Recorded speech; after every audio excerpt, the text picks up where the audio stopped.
Chapter 1 Born of dust and fury, was born not in light, nor under the gaze of prophecy's full eye, but in dust, ancient, choked, and watching. The Force, in its ageless hunger, curled around the outer rim of existence and found a spark buried. In the filth of a forgotten world, Tatooine, a place where the suns did not rise, they punished. And in that heat, in that silence where no Jedi dared listen, a child breathed for the first time. No father, no lineage, only a mother trembling in the sand, and the Force whispering, "This one is mine." The woman was called Shmi, but her name will fade. Her tears, her pain, her prayers offered to gods long dead. Beneath the dunes, these are what linger. For the Force does not care for the names of those it marks. It sees only the wound it may fill. And Anakin was a wound. In him the light did not sing, it howled, wild, ancient, terrible, not balanced, not chosen, simply excessive. A flood behind the eyes of a child. They made him race in circuits built to break slaves.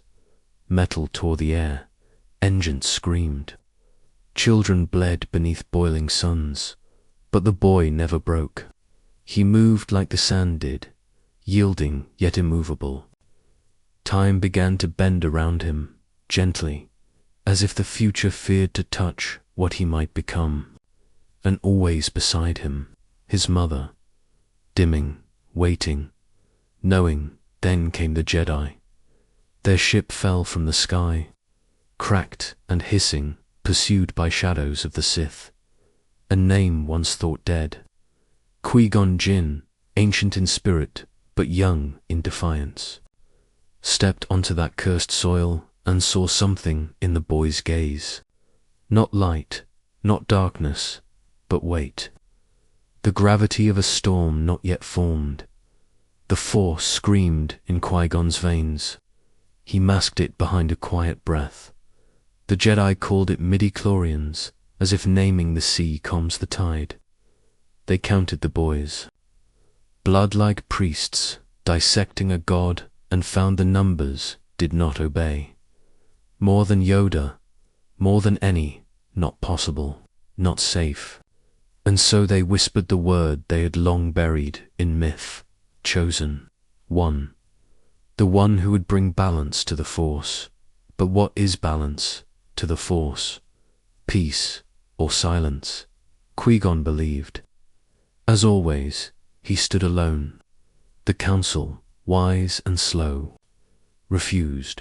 Too old, too wild, too dangerous. But the Jedi did not understand that destiny, once awakened, does not seek permission. The dice had already been cast, and they landed on blood. The boy would follow them. He would leave the sand, the mother, the only home he had ever known, not for glory, not for hope, but because a stranger said he was meant for something greater. And what child, dreaming under stars he cannot reach, would say no? He won his freedom not by blade, but by speed. His pod soared while others died. And for a moment, his heart beat not with fear, but with rightness. It was the first time the galaxy bent for him, not against. It would not be the last.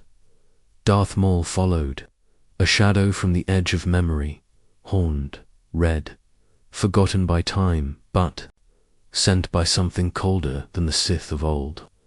The fight was not Anakin's. He was hidden then, watched by a woman who would one day die for him. But the fight was his nonetheless. Maul struck down Qui-Gon, the only man who had seen the boy for what he truly was, an echo of something ancient, waiting to awaken. Obi-1 killed the Sith, but he could not save his master.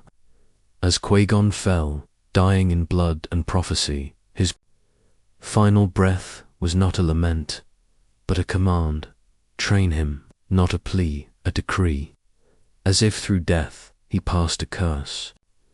Obi-Wan, still young, still trembling from victory and loss, obeyed. For what is obedience when destiny demands? The council, reluctant and wise, allowed it. They sensed danger, but they also sensed greatness. Jedi were few, and the galaxy's storm brewed thicker with every passing season. So they clothed the boy in robes, gave him a saber, and told him to forget the sand. But sand does not forget.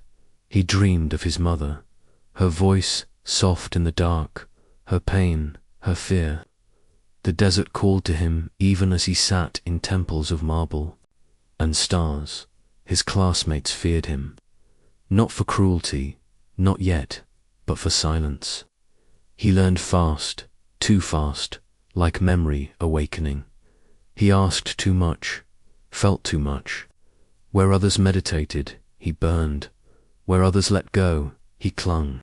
Yoda watched from afar, and in the stillness of his chamber, the ancient master wept. Anakin had left the desert, but the fire followed. The force around him no longer sang. It began to pulse surge. With each step, the boy did not walk the path of the Jedi. He warped it, twisted it, made it his, not from rebellion, but because he could not. The prophecy hung like a spectre in every corridor. He will bring balance, but when, how, and what would balance look like to a power that feeds on extremes?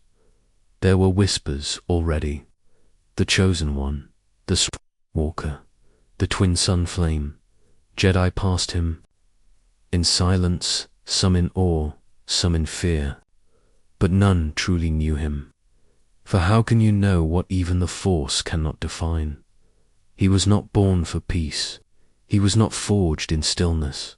He was born of dust, of fire, of prophecy whispered wrong, of hunger misunderstood. He was not chosen by the Force. He was demanded by it, summoned like a storm, not to heal but to unmake. And somewhere, in a place beyond sound, a presence stirred. Not Jedi, not Sith, but older. Watching, it whispered not his name, but what he would become. Vader, Chapter 2. The phantom who saw too far the Force does not forget those who peer too deeply into its silence. And Qui-Gon Jinn had peered far. He walked among the Jedi, but not with them. He studied the code, but he did not recite it. His path diverged long before the boy was ever born. For Qui-Gon listened to something older than tradition, the living Force, a tide that moved not in law, but in feeling. He heard the galaxy breathing, and in that breath he had sensed the shadows stretching across the stars. He saw the veil thinning. He saw the Sith, not in form, but in echo. He was not believed. The council heard his warnings with half-shut minds. They were steeped in doctrine, held captive by the illusion of peace. They believed the Sith extinct, lost to time and folly. But darkness does not die. It waits. It slips between cracks in the Force, silent and smiling. The Sith had returned, not as monsters, but as ghosts in the throne of power. In plain sight, on Naboo, the mask slipped Darth Maul, a name not spoken aloud, for the dead have no need of names. Tattooed skin, yellow eyes, blades that sang of blood. A beast, yes, but not the master, only a gatekeeper, a servant of something far colder. Maul's presence confirmed the fear Qui-Gon had long carried alone. The Sith had not been destroyed. They had simply learned. But the Jedi Council did not see. They looked at Maul's corpse and saw a footnote, not a prophecy fulfilled. Their blindness was not of ignorance, but of arrogance. They could not admit the darkness had grown beneath their own shadow. They could not admit the Force had begun to twist. Qui-Gon died with that knowledge burning behind his eyes. And yet, with his final breath, He did not warn. He commanded, "Train the boy, Anakin, not for glory, not for peace, but because he must." The prophecy clung to Anakin like smoke. He would bring balance, but balance is not calm. Balance is reckoning. Obi-Wan Kenobi, loyal and uncertain, obeyed. He was young, forged in discipline, not instinct. He had seen Maul fall beneath his saber, watched his master collapse in death, and inherited not just a student, but a future he could not understand. Obi-Wan did not believe in prophecy. He believed in duty. He took the boy. Anakin stood in the hangar of Naboo's palace, robes too clean, eyes too wide. He did not mourn. He did not weep. He watched. A funeral pyre rose for Qui-Gon, flames licking. Toward the stars, Jedi gathered in silence, their hoods raised not in grief, but in ritual. And as the Master's body burned, a new scar formed in the Force, small, invisible, but permanent.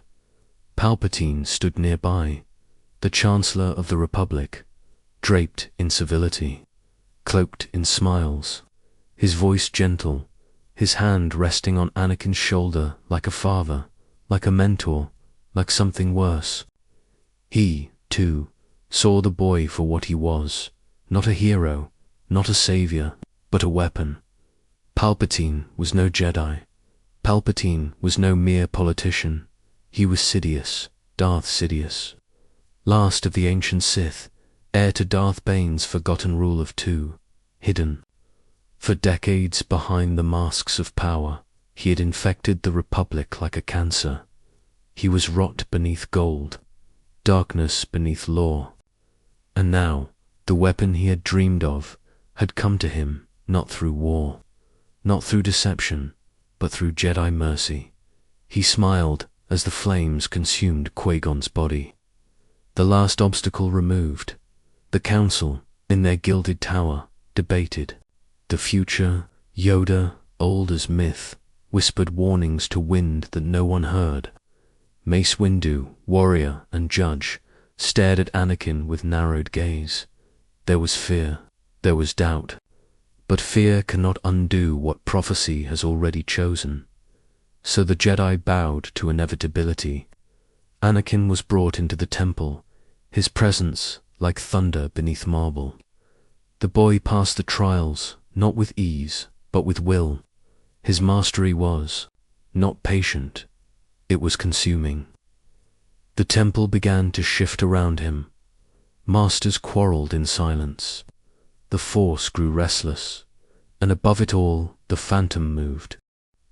Sidious, watching, planning. The Sith were patient now. They had learned that war does not win, decay does. He whispered through allies. He manipulated trade. He turned the Republic's senators into pawns. And all the while he watched the boy grow, watched him forge bonds, break rules, hide love, crave power. Every Jedi lesson became a wound. Every denial became a scar. The boy would need only a push. It would come. War arrived not by accident, but by design. A crisis on Naboo, a blockade, a manufactured conflict, then 1,000 more. Separatists rose, droids were built, clones were commissioned, and behind it all, Sidious moved the pieces. One hand leading the Republic, the other leading its enemy. Both sides screaming for justice, both sides bleeding into ruin. Anakin became a warrior, a general before he was ready, a killer before he understood what peace meant. His victories were loud, his losses louder. He won battles with brilliance. He disobeyed orders with pride. Obi-Wan tried to guide him, but already the boy listened less.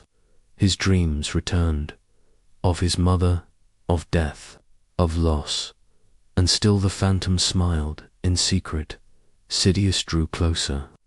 He became a friend, a counselor, a father Anakin never had. While the Jedi spoke in riddles and cautions, Palpatine offered truth, power, comfort, certainty.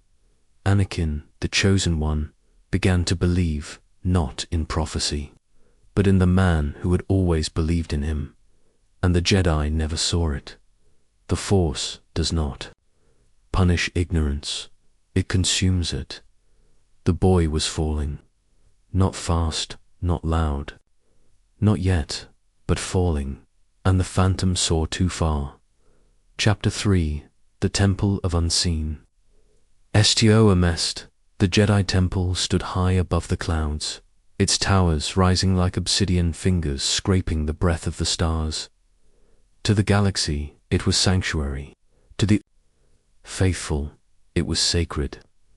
But to the Force, the temple had become something else, a wound that did not bleed, but whispered. For within its walls walked the boy who would unmake it, the one born of dust and fire, Anakin Skywalker. He came not with reverence, but curiosity. He gazed at the statues, the marble halls, the glowing holocrons of ancient Jedi thought, and he found them cold. His soul was not one of peace, it was one of movement. Beneath the layers of robes and ritual, the boy boiled, and the temple felt it. The stones began to hum. They did not crack, not yet, but they resonated, subtle, deep, like old bones remembering pain. The Force flowed through all things, but in Anakin it surged unnaturally, a tempest bound in mortal flesh. Masters turned their heads as he passed. Some bowed in quiet awe, others in fear, none in understanding. He was not shaped by the temple. He warped it. They taught him serenity, but he asked why serenity must deny emotion. They taught him control, but he wondered why feeling was forbidden. They spoke of detachment, and the boy, who had known only slavery, looked at them with quiet disdain. He loved, he missed, he mourned, he desired, and in this he became more than pupil. He became danger still. He trained. He dueled in the training halls, his saber like fire loosed from stone. He passed trials not by patience, but by raw power. Where others meditated, he dreamed. Where others feared to act, he leapt. And beside him always, a silent memory, his mother, her voice swallowed by desert winds. The Jedi told him to let go. But Anakin did not believe in letting go. Not yet, not ever. Obi-Wan watched. He taught as best he could, but he had been forged by the Order's quiet doctrine. He did not know how to tame a storm, only to walk beside one. He loved the boy as a brother, as a burden, as a mystery, and he could feel it, though he never spoke it aloud.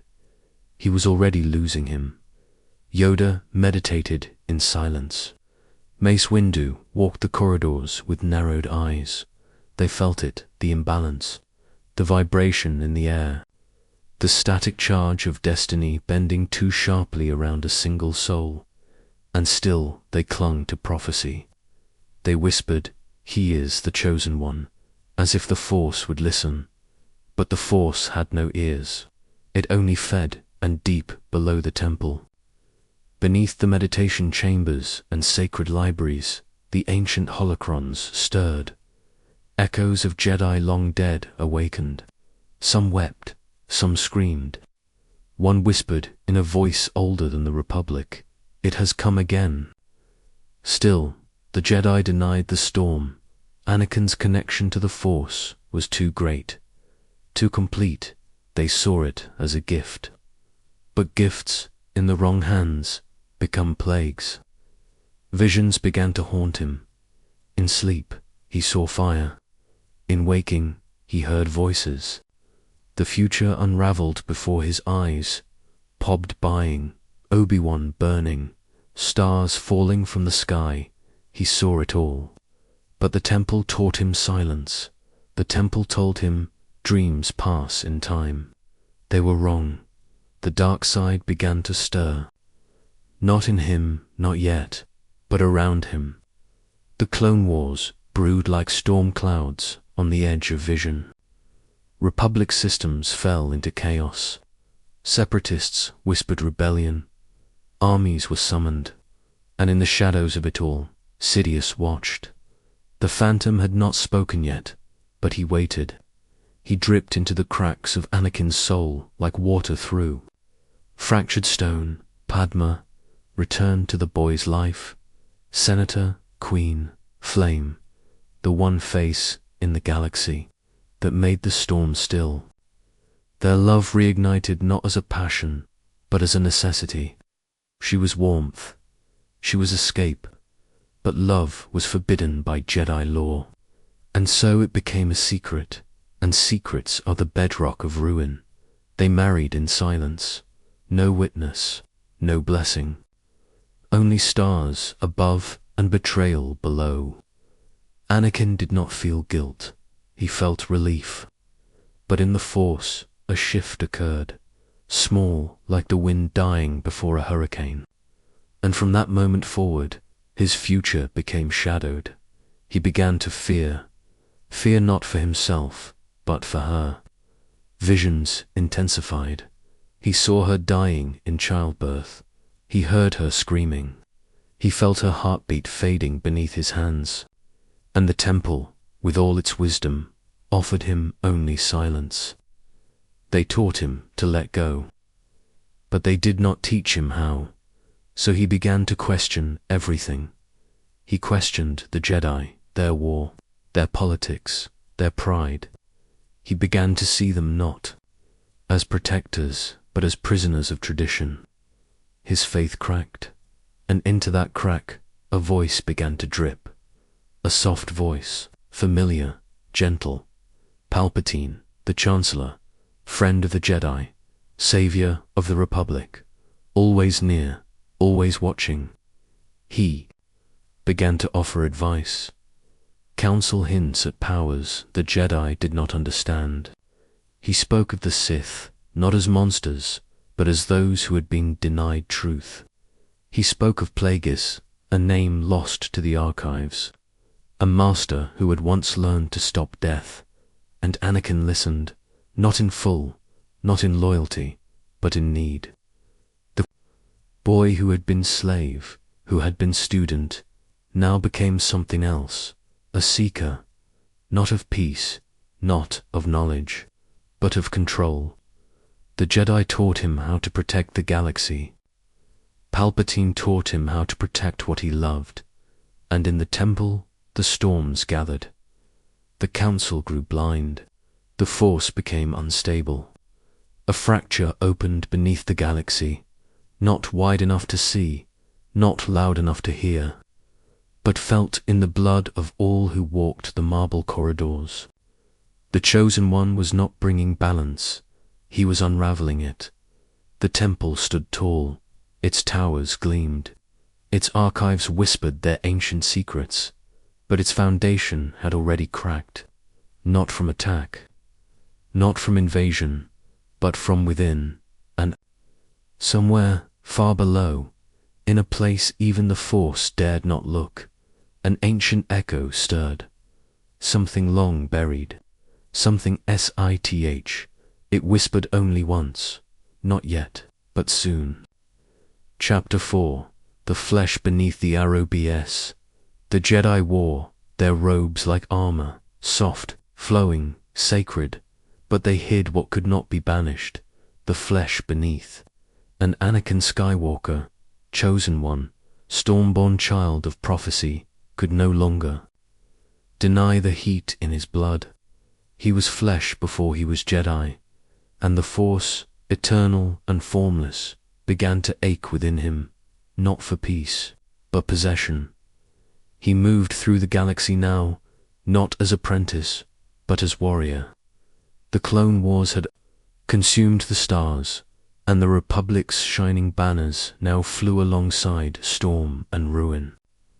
Jedi, once monks and keepers of balance, had become generals, swords drawn in defense of a crumbling order, children sent to command legions, diplomats turned executioners. The Force was no longer a stream, it was a battlefield, and Anakin, he flourished, he flew like fire, fought like instinct. Victory followed him like a shadow, and the clone soldiers under his command called him legend. Skywalker the brave, Skywalker the unbroken. But he was not unbroken, he was cracking from within. For every triumph, another soul was lost. For every saved world, another lie was buried. And every night, the same vision returned. Pam, dying, her breath shallow, her body trembling, her eyes wide, not with love, but terror. And behind her always stood himself. He told no one, he could not. The Jedi would see attachment. They would preach detachment. They would strip him of love, and he would become a weapon without purpose. So he clung tighter, in silence, in darkness, in secret. Padma remained hidden from the war. A senator by title, a wife in shadow. Their love, pure in intent, had become twisted by secrecy. She worried for him, pleaded with him, but she could not follow where he was going, and he began to look at her not as a partner, but as salvation. If she died, all would die. The galaxy could fall, the Jedi could burn, but she must survive, and the voice fed this. Palpatine, still smiling, still watching. The Supreme Chancellor now held the Senate in his palm, extending his emergency powers with subtle breath. He told the people he brought peace. He told Anakin he brought truth. He became more than ally, he became confessor, a mirror for Anakin's fears. And one day, softly, he spoke a name thought long extinct. Darth Plagueis, the wise. A tale, a whisper, a myth of a Sith Lord who could stop death, not through battle, not through healing, but by manipulating the Force itself. The same Force that had cursed Anakin with visions, the same Force that threatened to take everything from him. The Jedi offered meditation, Palpatine offered power. The seed was planted. Anakin began to pull away from the Order, not with rebellion, but with disillusionment. He saw their blindness, their politics, their hypocrisy. They spoke of balance, yet demanded obedience. They called him the Chosen One, yet denied him mastery. He sat on their council, but as pawn, not master, mace. Windu watched him with distrust. Yoda offered riddles that solved nothing. And Obi-Wan, beloved brother, tried to guide him, but with every word grew more distant. For Obi-Wan was loyal to the Order, and Anakin was loyal to something else now. To Padam, to fear, to control. The cracks widened. He killed, without hesitation. Droids, yes, but also beings, leaders, traitors. He used rage now, not just discipline. He began to tap into a current that was not Jedi. It was not yet Sith. It was something in between. A liminal fire, a forbidden breath, and all the while the galaxy burned. The Clone Wars reached their height. Planets fell, civilians wept, children starved beneath Republic banners. Jedi died by the thousands, and the Senate cheered, and Palpatine smiled, and the Force screamed, but no one heard, except Anakin. He began to feel everything, not just his own pain, but the galaxy's. He carried it all, the guilt, the shame, the helplessness, and when he reached for guidance, he found only closed doors. The temple had taught him how to fight, but it had never taught him how to feel. And so, in secret, he begged Padmam never to die. She promised him she wouldn't, but promises are fragile, and in his eyes, the future had already spoken. It would take her from him, unless he acted. Palpatine knew this moment would come, and so, one night, beneath the burning sky of Coruscant, he revealed the truth. No more riddles, no more shadows. I am the Sith. Anakin did not flinch, not fully, for part of him already knew, had always known. The warmth, the protection, the whispers of forbidden knowledge, all of it had been designed. The Chancellor was not savior. He was predator. But he did not threaten. He offered, "Let me teach you what the Jedi would not. Let me show you how to stop death." And Anakin, torn between loyalty and fear, between doctrine and desire, said nothing. The next day, he went to the council, told them what he had learned, but he held back.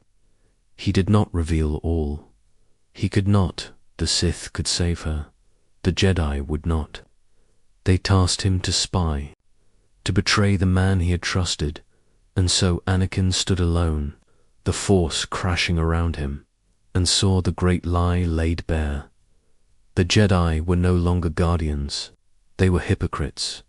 The Sith were no longer demons. They were honest, and in that chasm, that silence, something ancient began to move. Not within Palpatine, not within the Order, within Anakin. He was not Jedi, not Sith, not yet. He was only flesh, burning, wanting, needing, and the galaxy would break beneath that need. The Force does not judge, it simply answers, and it had begun to whisper, yes. Chapter 5, Fire Beneath the Eskeon. There is a moment, always, before the collapse, a stillness so complete that it feels like mercy. But it is not mercy. It is the breath before the scream, the silence before the fire.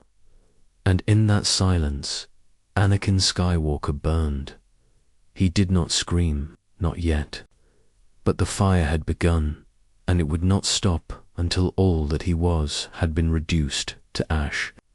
He walked now as one condemned, a blade drawn not by order, but by prophecy. The temple still called him Jedi, the council still called him chosen, but in his chest the Force no longer whispered peace. It roared. He could not sleep. The visions returned, crueler now. Padme crying out for him, hands grasping her swollen belly, begging for life as the stars shattered around her. The scream of a child he could not see, a shadow overhead, his own breath, mechanical, monstrous, eternal. He woke, drenched in sweat, and always, always, that same voice behind the veil of sleep. It does not have to end this way. Palpatine no longer hid what he was. He did not kneel, did not threaten. He offered freedom, the power to protect, to preserve, to rule. Yes, but more than that, to decide. And Anakin, who had spent his life as property of slavery, of the Jedi, of destiny, began to see the dark not as evil, but as escape.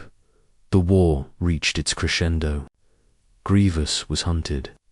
Dooku was gone, slain by Anakin's own hand, not with mercy, but with fury. He had beheaded the Count on Palpatine's word, not because it was right, but because it was necessary. And in that moment, Anakin had crossed a threshold no Jedi ever returned from. He had killed a prisoner, and felt nothing.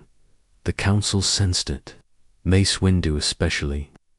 Their fear wrapped around Anakin like chains, invisible but suffocating. They gave him no trust, no mastery, no rest. They asked him to spy on the Chancellor, the man who claimed to love him, while offering him nothing in return. He began to feel like a beast, leashed and watched, and within the fire grew, Pam noticed. The change, he did not speak of it, But his eyes had darkened, his voice had thickened. He touched her less, but held her longer, as if she might vanish. She begged him to rest. He kissed her, but did not answer, and on Coruscant thunder rolled. The galaxy, broken by years of war, teetered on the edge of something worse. The Jedi whispered of treason. The Senate spoke of betrayal, but it was Anakin, the trembling bridge between light and shadow, who would decide what broke first. When news came that General Grievous had been destroyed by Obi-Wan on Utapau, the galaxy exhaled, and then it screamed. Palpatine moved. He declared the Jedi traitors, said they had plotted to seize control. He named himself Emperor, guardian of a new order. He summoned Anakin to his chambers, and with a voice as calm as prophecy, he asked the question that would end the Jedi forever. Will you stand with me, or let everything you love die? Anakin trembled, his breath shallow. The Force surrounded him, thick and cruel, offering to futures one of duty and death, one of darkness and Padma live. And so he knelt.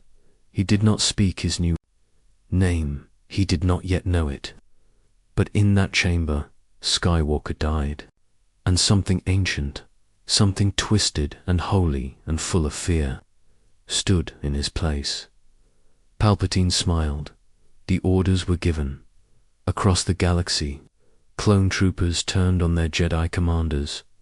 Operation Cinder had not yet come. The Death Stars had not yet risen. But here, in the shadows of the temple, the first execution had begun, and the blade was Anakin's. He led the 501st, his own men, bred for war, baptized in his fire into the Jedi Temple. He did not hesitate. He did not blink. He walked through sacred halls that once sang with light and lit them. Instead, with slaughter, the younglings came first. They knew him, trusted him. One stepped forward, small, afraid, whispering, "Master Skywalker, what are we going to do?" He answered with silence, and then with a blade. The fire beneath his skin now bloomed into full flame. Not anger, not vengeance, but necessity. The Jedi had taken everything. The Jedi would never understand. He had to destroy them so she could live, so he became death. He walked through the temple as a god of judgment. Lightsabers flashed, screams echoed, statues fell, holocrons shattered, the archives burned, the Force, violated and sacred, recoiled, and the galaxy, for the first time in generations, changed shape. When Mace Windu confronted the Emperor, it was Anakin who made the choice. He severed Windu's hand. He allowed Palpatine to strike. The Jedi Master was thrown from the tower, screaming.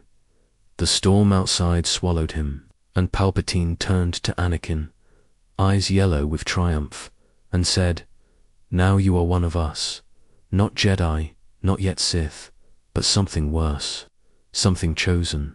And in the temple, the children still burned. Anakin returned to Pad, told her the Jedi had turned against the Republic, told her he had saved the galaxy. She did not understand. She did not yet know what he had done. She held his hand, and he whispered, "I can stop death." But there was no joy in her face, only a flicker of fear. She did not know the man who stood before her now. His eyes were haunted, his voice too calm. She reached for her husband and found only smoke, and in his dreams, the scream grew louder.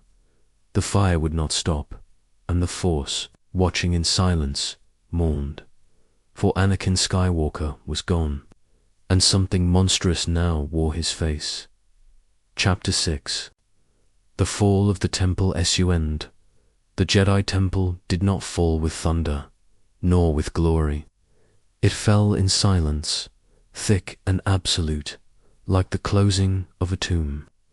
The great towers that had once pierced the sky like fingers reaching for the stars now loomed as gravestones. The light was gone. The halls, once filled with whispers of peace and the hum of sabers in training, now reeked of smoke, blood, and betrayal. And through the blackened doors walked Anakin Skywalker, no longer a man, but a vessel for death. The holocrons wept. The kyber crystals cried out in their death throes, their pain resonating through the Force like shattered glass. Even the walls seemed to mourn, ancient stones cracking not from fire, but from the betrayal of one of their own. No outside army had conquered this sacred place. No Sith war machine had returned from the unknown. It was Anakin, the chosen one, the golden flame, the hope of balance, who had turned the temple into a grave. The Padawans were the last to die. Some hid, some fought, none survived. A dozen lightsabers met Anakin's blade in a desperate final stand within the meditation chamber, where Master Yoda had once taught stillness, and Obi-Wan had once pondered truth. The room erupted in light, blue and green dancing like stars around a single burning sun of red. But there was no poetry to the slaughter, only inevitability. Each cut was precise, each scream short. Anakin did not revel, he did not grieve. He moved as if fulfilling prophecy, his breath steady, his eyes blank.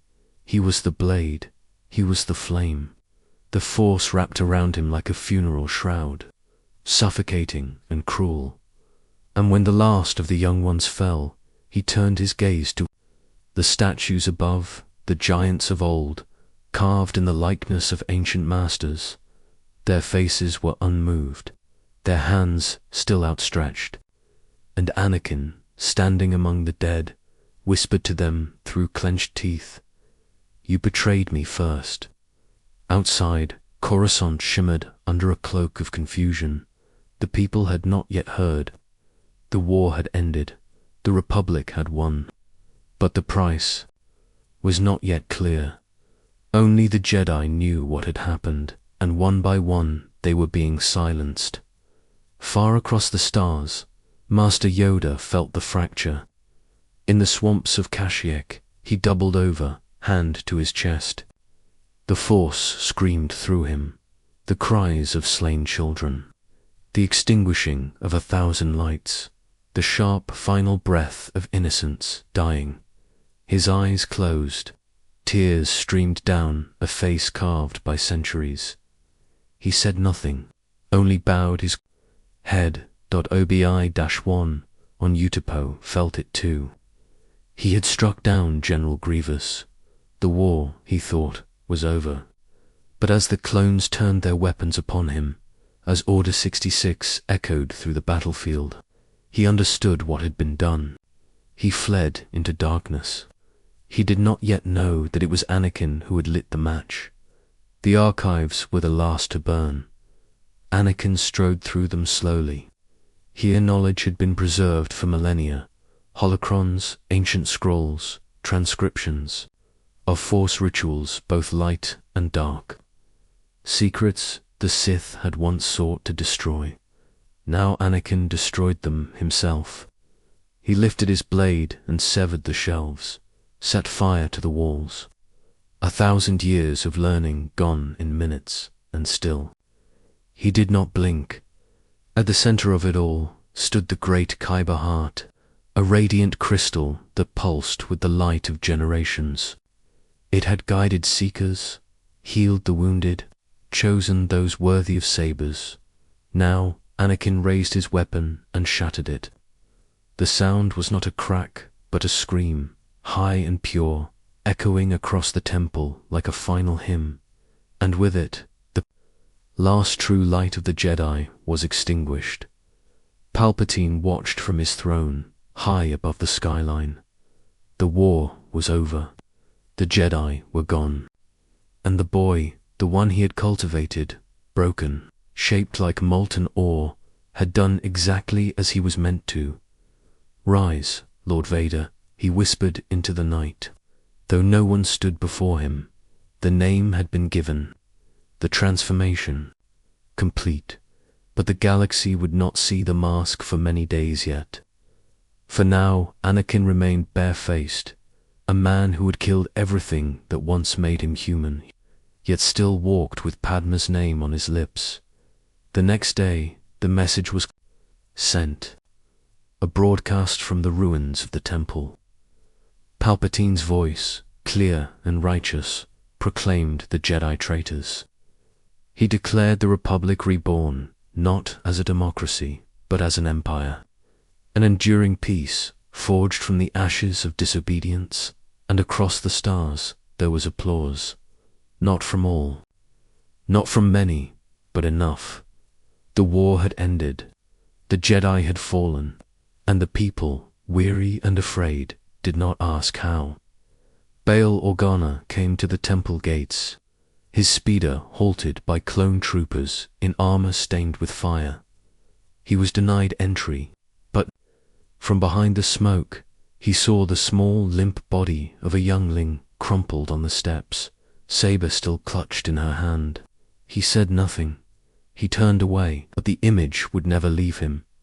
Later, he would find Obi-Wan.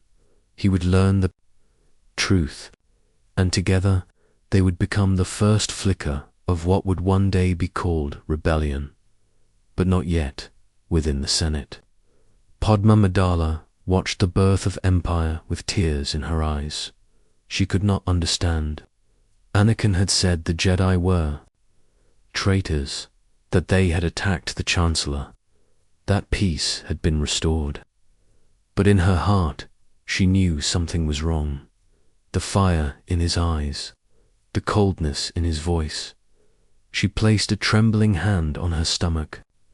The child kicked.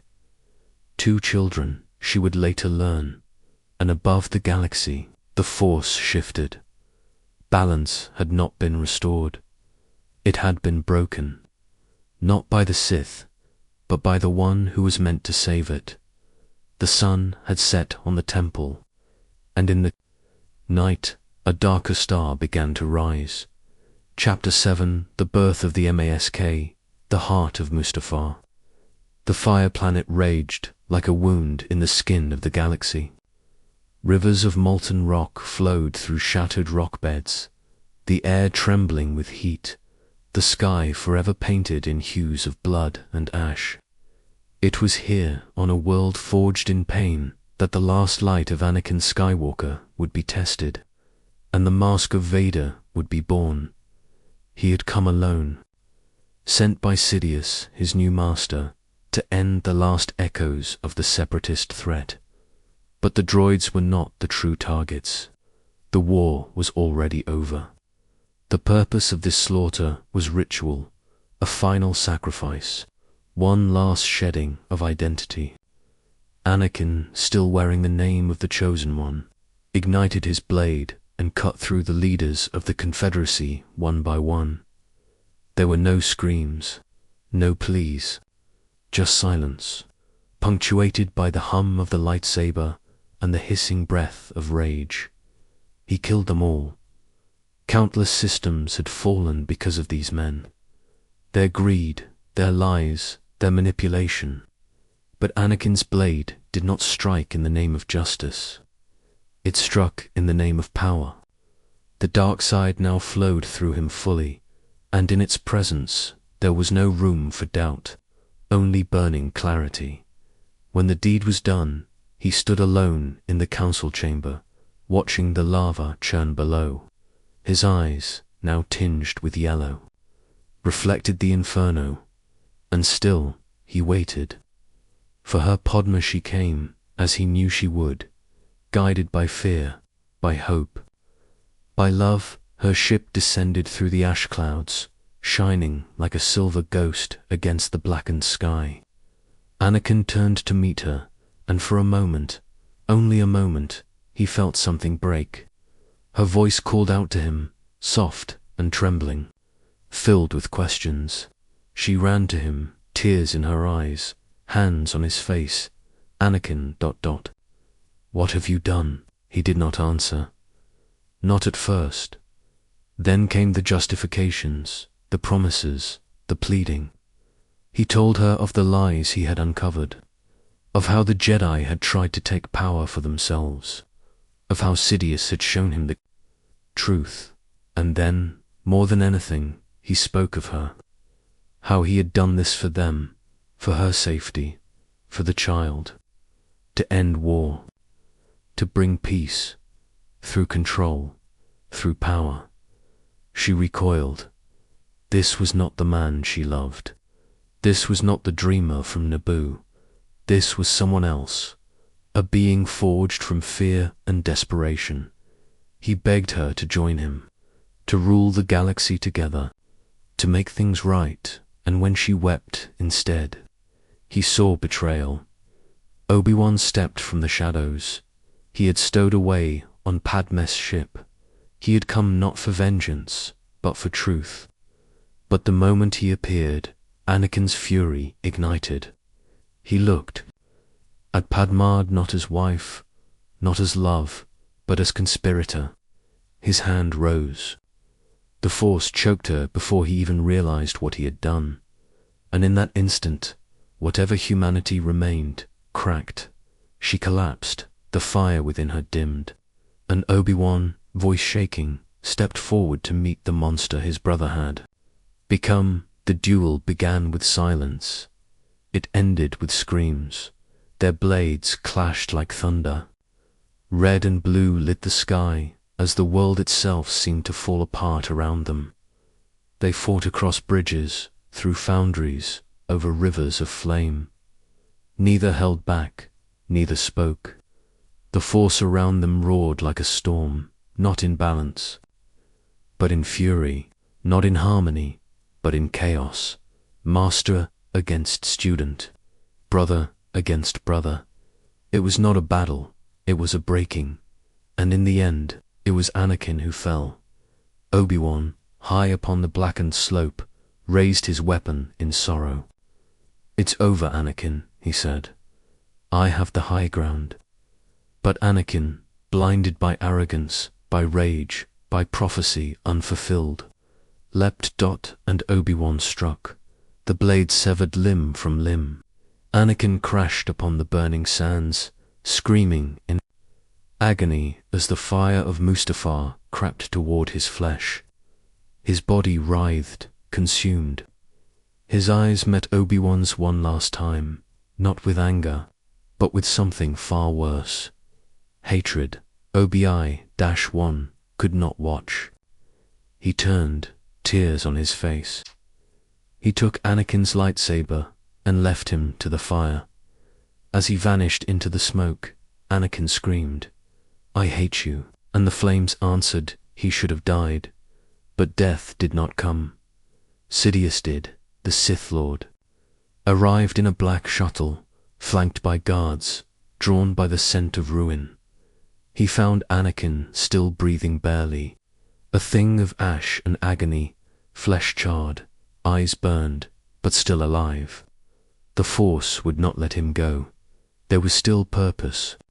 In this ruin, he was taken to Coruscant in silence, brought to the medical wing beneath the Imperial Palace. Machines hummed, droids moved, flesh was replaced with metal, lungs with breathers, limbs with iron, and in the final moment, a mask was lowered, black, cold, unforgiving, the seal locked, and the first breath came, a hiss, a growl, a machine's whisper, the sound of a soul imprisoned, and thus was born Darth Vader. No longer a man, no longer a man, no longer a Jedi, no longer a father, or husband, or friend, a shadow in the shape of what once was. Anakin Skywalker, Padmé, died that same day. Her body, untouched by the fire, faded as if her will had simply ceased to be. In her last breath, she whispered, "There is still good in him," but the galaxy would not see it. Not yet, only the darkness, Only the mask, only the myth, and from the ashes of Mustafar, the Empire rose. Chapter 8. The Emperor's Mris Mikyuhu had once been a boy from Tatooine, a dreamer beneath twin suns. Was now nothing but shadow, bound in armor, drowned in silence. He moved like a wound through the corridors of the newborn empire, his breath a mechanical rasp, his voice a hollow echo. He was no longer Anakin Skywalker, he was the Emperor's enforcer. His hand, his blade, his executioner, he was Vader. Coruscant changed first. The skyline darkened with imperial banners. The Jedi Temple now a monument to conquest, its sacred halls stripped of memory. The Senate still met, but its voice had grown quieter, less defiant.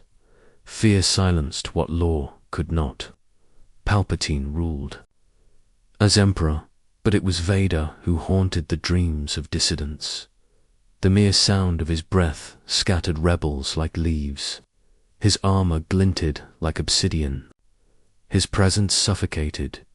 He obeyed without hesitation. He hunted what remained across the stars. Jedi survivors stirred like faint embers in the dark, scattered, broken, hidden, some in exile, some still clinging to hope. But none could escape. He became a myth, a whisper, a death sentence. Wherever the shadow fell, the Force recoiled. On Kessel, a Jedi Knight tried to rally smugglers to rise against tyranny. Vader found him and buried him beneath the red sands. On Kashyyyk, a Wookiee warrior who once fought beside the Republic refused to bow. Vader crushed his body with the Force and left his corpse hanging in the trees. On the frozen world of Ilum Jedi, younglings had tried to rebuild a temple in secret. Vader arrived in silence. None survived, but behind his obedience, something festered.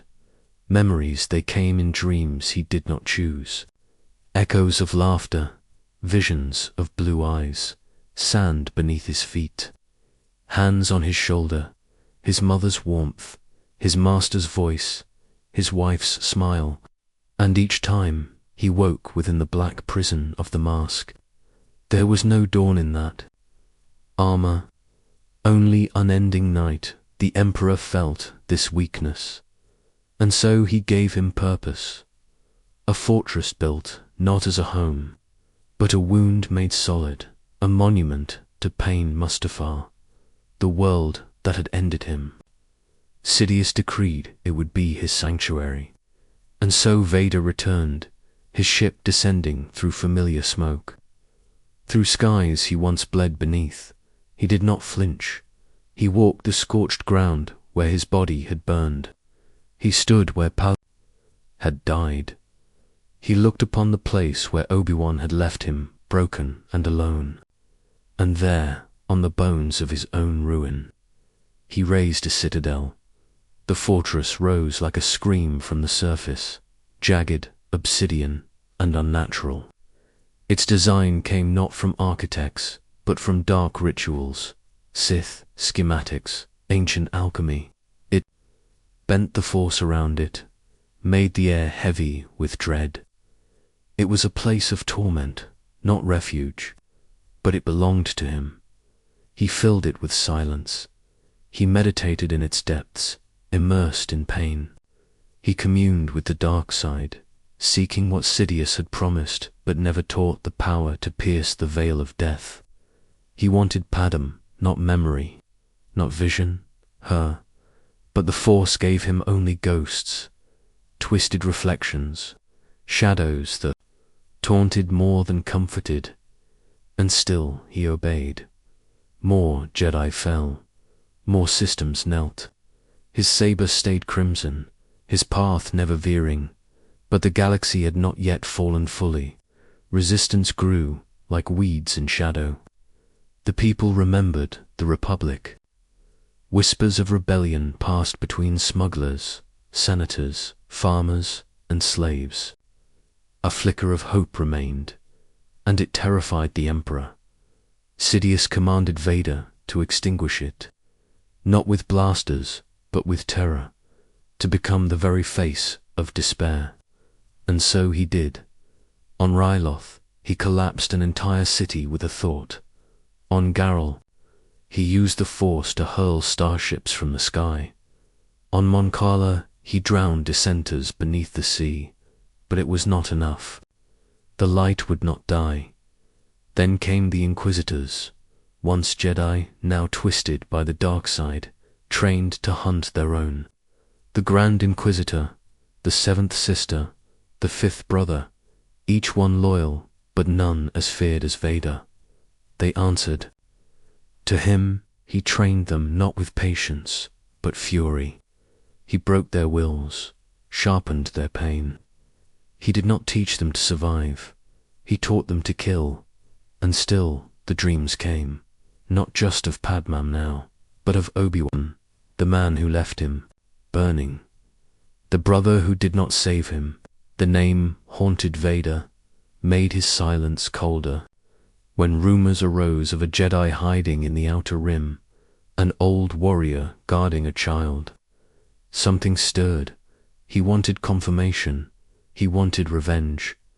But Sidious warned him, the past is poison, my friend. And so Vader buried it again. He turned instead to the machine of empire. Star destroyers now blackened the skies of countless worlds. The Death Star, a weapon beyond comprehension, was in secret construction. The galaxy bent further each day.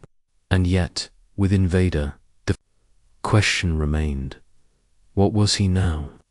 He was not Anakin. That name meant nothing. He had no wife, no child, no people, no end, only duty, only silence. Only the voice of Sidious echoing in his ears, whispering that power was peace, and obedience was survival. And yet, in the deepest chamber of his fortress, beneath layers of black stone, there stood a shrine, small, unmarked. Upon it rested a single object, a necklace, once carved by hand, offered in childhood, carried through war, lost and then found again. Pad Mes Japa, Snippet Vader, never touched it, but he never destroyed it. And the Force, ancient and watchful, trembled. Somewhere, a boy still watched the stars. Chapter 9 whispers in the sea and afar from the fortress of Vader, far from the throne of Sidious, far from the burning skies of rebellion and rule. There lay a quiet desert world where suns still rose without command. A world with no throne, no army, no glory, only dust, only silence, only waiting. This world was Tatooine, and there, hidden among moisture vapors and forgotten villages, lived a man once known to the stars. He did not speak his name. He did not wield his saber. He did not answer two titles. To the few who passed him by, he was a quiet, tired man.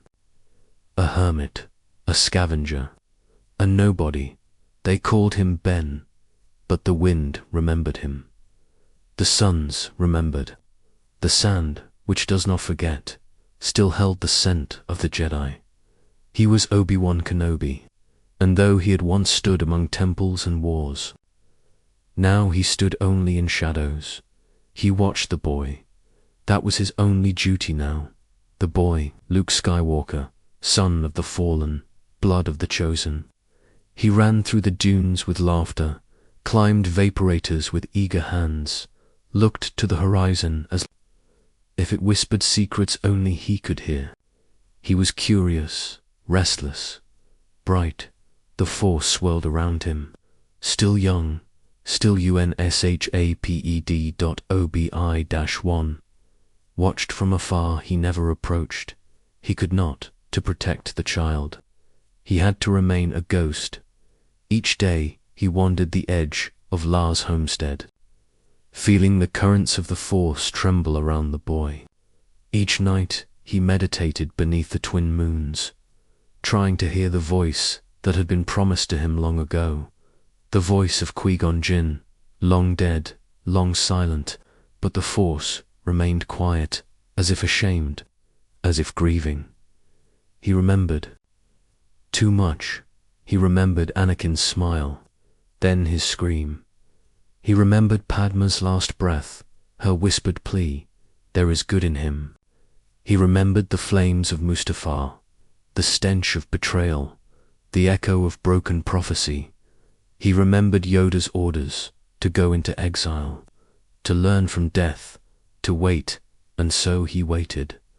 But exile is not silence, it is not peace. It is a wound. That does not bleed. Obi-Wan, once a general, once a Jedi Master, now fought only with memory.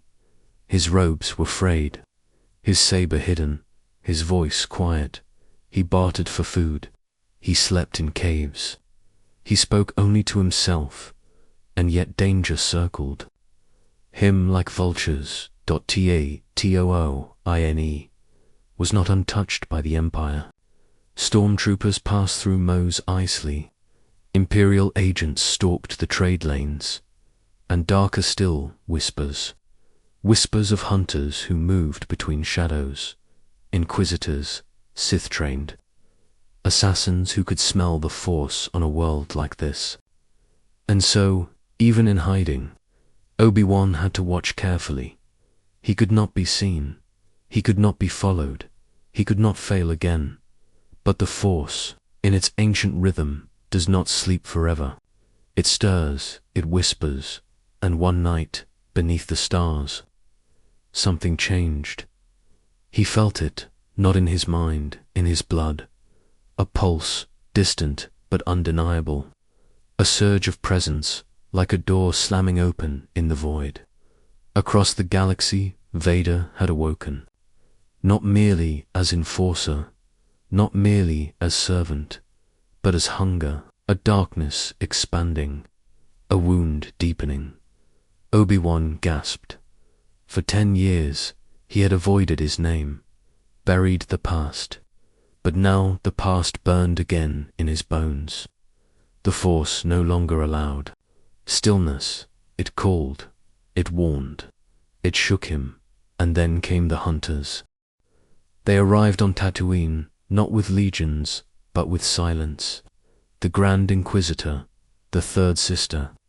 Their blades were red, their eyes full of zealotry, their senses sharp with the scent of Jedi. They did not know his name. Not yet, but they knew someone hid here. Someone old, someone powerful. Obi-Wan saw the signs. He moved quickly. He erased his trail. He covered his presence. He dug his lightsaber from the dunes, wrapped in cloth, still humming with memory. He did not ignite it. Not yet, but he knew the game had begun. Then came the moment he feared. A woman and child captured by the Inquisitors, accused of harboring a Jedi, innocents, tortured in public. Watched by Imperial eyes, the people of Tatooine turned their faces, afraid, silent, broken, and Obi-Wan, for one heartbeat, remained still. But then he stepped forward, not with pride, not with hope, with duty. He freed them with the Force. Quietly, quickly, a flicker of light in the dark. He did not kill, he did not reveal, but it was enough. The Inquisitors felt it. They knew he was real, and so the trap closed. But the boy still slept in his bed, still dreamed of ships and stars, still laughed beneath the suns. Luke Skywalker had no idea that fate trembled because of him, that his protector walked again in shadow, that across the stars, his father, the monster in black, stirred in his meditation and felt something he could not name.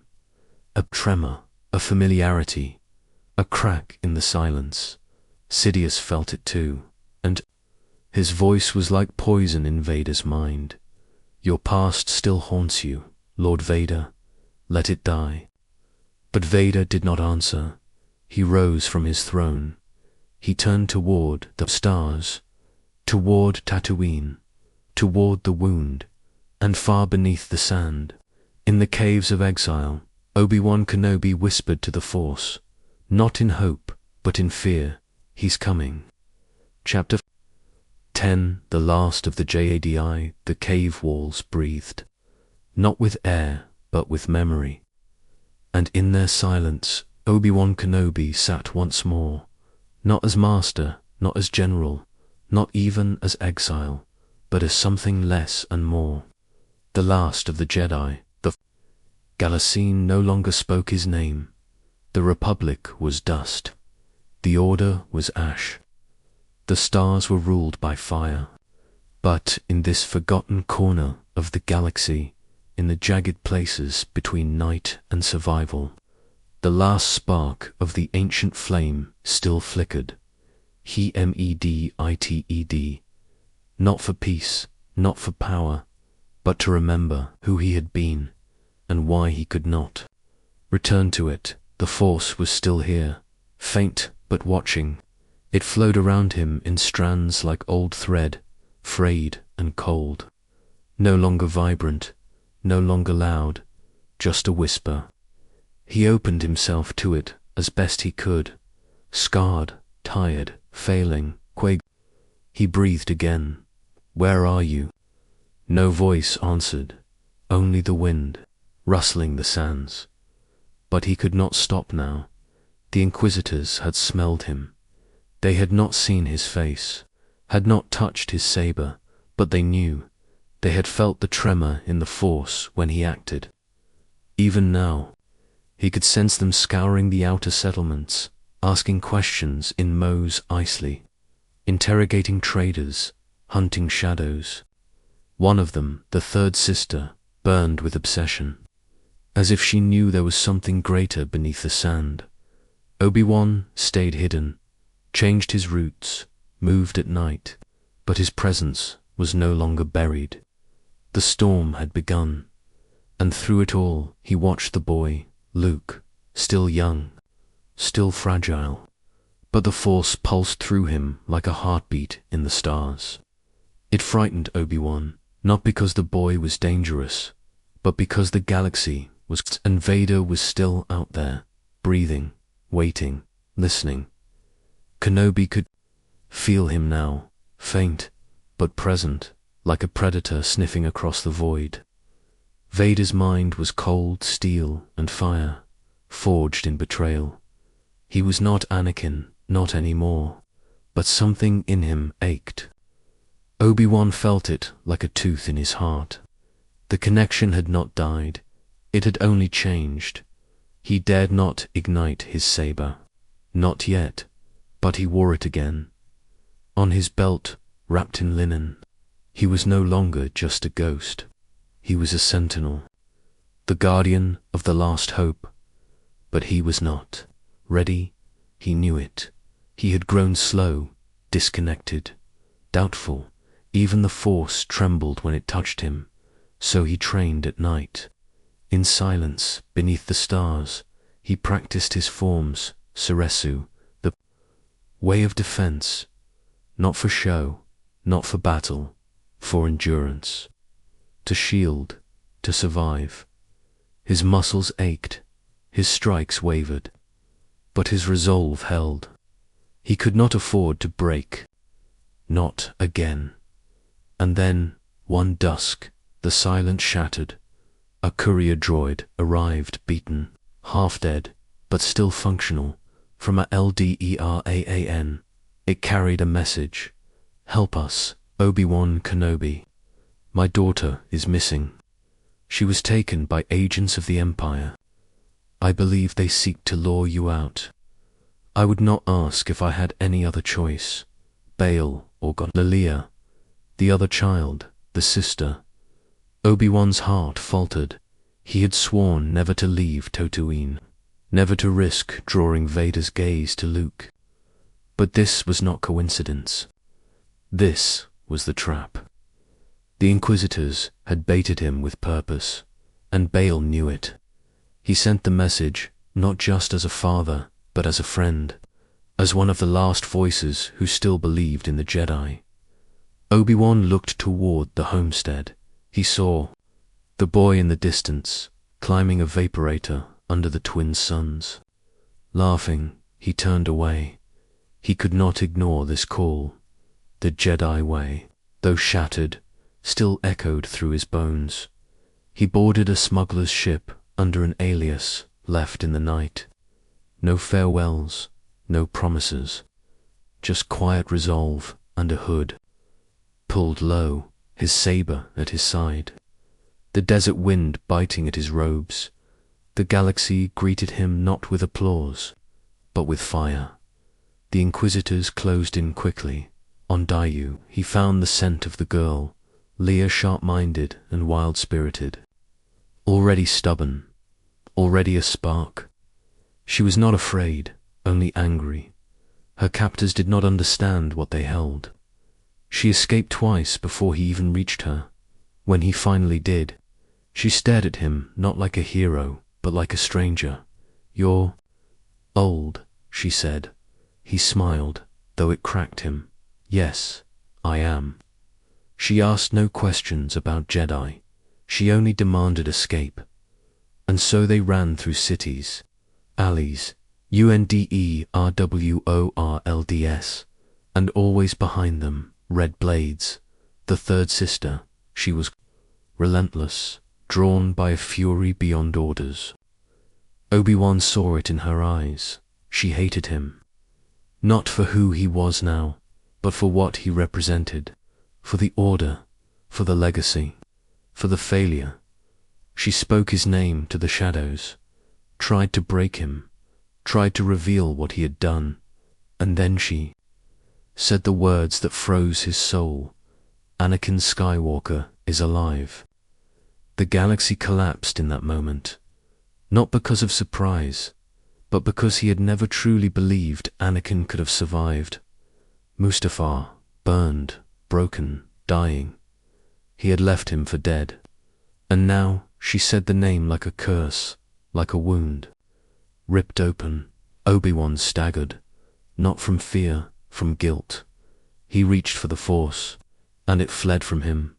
He saw Vader in visions, a towering monster in black, a machine of rage stalking him through fire. And in the flames, the scream returned. "You didn't kill Anakin Skywalker. I did." The words echoed like prophecy. Obi-Wan fled again, not because he was cowardly, but because he was broken. He was not ready. His strength had withered. His faith was cracked, but Leia held his hand, small, brave, defiant. "You're a Jedi," she whispered, "aren't you?" He said nothing, but he held her hand tighter. The last of the Jedi hunted by the Empire, haunted by the past, guided by the last spark of hope. And somewhere in the void, Vader turned his gaze toward the stars and felt the echo grow louder. The game was no longer in hiding. It had begun again. Chapter 11. The broken blade, REMMBRS. The wound had never healed. Time did not mend it. Silence did not erase it. And now, after years buried beneath sand and stars, the wound opened again, bleeding, not with flesh, but with memory. In the shadow of flame and steel, Obi-Wan Kenobi stood, and the past came roaring. Back he had seen Vader. Not a dream, not a whisper, not a story from frightened lips. He had seen him, not the boy, not Anakin, but Vader, cold and towering, breathing death through a blackened mask. A figure carved from vengeance and machine. A monster that had once been his brother. Obi-Wan had barely escaped. The clash was too short. He had drawn his saber, but his hands shook, his stance faltered. The desert had not prepared him for this, and Vader did not hesitate. Not for a second. He had struck like a storm from hell, crushing, violent, merciless. Obi-Wan had felt the fire against meld the ash herd, the screams from Mustafar still echoing behind the mechanized breath. It was not a duel. It was a judgment, and he had fled. Leia had lived. That much mattered. He had gotten her home. But it did not feel like victory. Not even survival. It felt like failure repainted in different colors. He walked alone now, farther from Tatooine than ever before, through ghost-touched places of the Outer Rim, worlds that remembered the Clone Wars only as scars. He changed his name, changed his face, but the eyes in the mirror still watched him with shame. He trained again, slowly, painfully. The lightsaber hummed like a stranger in his hand. He practiced alone, whispering the old forms Ataru Soresu, even Shicho trying to recover what the years had stolen. The Force responded, but distantly, like a friend betrayed. He had forgotten who he was, and now he sought not to become who he was, but someone wiser. He stopped thinking of Anakin as dead. That lie was too fragile. Vader lived. Anakin had simply ... drowned, buried under fire, under rage, under Sidious poison. But Kenobi could not hate him. That was the problem. The galaxy called Vader a monster. Kenobi only saw the boy with too much power, too much fear, and too little guidance. He remembered Anakin laughing. He remembered him crying. He remembered the way he screamed when Podmum fell to the floor. He remembered the temple burning. He remembered the silence that followed. Obi-Wan returned, just once, to the ruins of a world called Mapuzo. He walked the ashes of fallen outposts, where once a Jedi path had flickered in the dark. There, buried beneath rubble, he found a wall, old and forgotten. On it, carved in trembling script, were the names of those who had run, Jedi who had vanished, younglings who had lived, and at the bottom, a phrase, etched with fear but also with fire. The light will find its way. He touched it, and in that moment, the Force did not tremble, it welcomed him, not with clarity, not with vision, but with warmth. It had not abandoned him. He had abandoned himself. Obi-Wan sat down. He breathed deeply, closed his eyes, and in that silence, a voice came not from the wind, not from memory, but from the Force itself. Obi-Wan. It was him, not Vader, not Anakin, but Qui-Gon. The voice was not loud. It did not command. It soothed. It forgave you. Were never meant to save him, my friend, only to love him. That is what it means to be Jedi. Obi-Wan wept. He did not understand all the Force showed him. He did not know how to undo the Empire. He did not know how to stop Vader. But he knew now what he must protect. The children, the spark, the future, not with pride, not with fire, but with humility, with patience, with endurance. The galaxy did not need a warrior. It needed a witness, someone who could survive the storm and still carry the truth. And so he returned, not in triumph, not in vengeance, but in stillness, back. Back to the cave. Back to Luke. He watched the boy from afar. He no longer feared for him, not because the danger was gone, but because he had faith again. Luke was not just a child. He was the answer to a question the galaxy had forgotten. How to ask an OBI-1... was the keeper of that answer.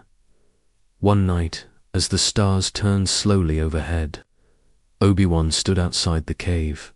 He closed his eyes, reached into the Force, and there, glowing softly in the dust beside him, stood Qui-Gon, not a ghost, not a dream, but radiant, serene, whole.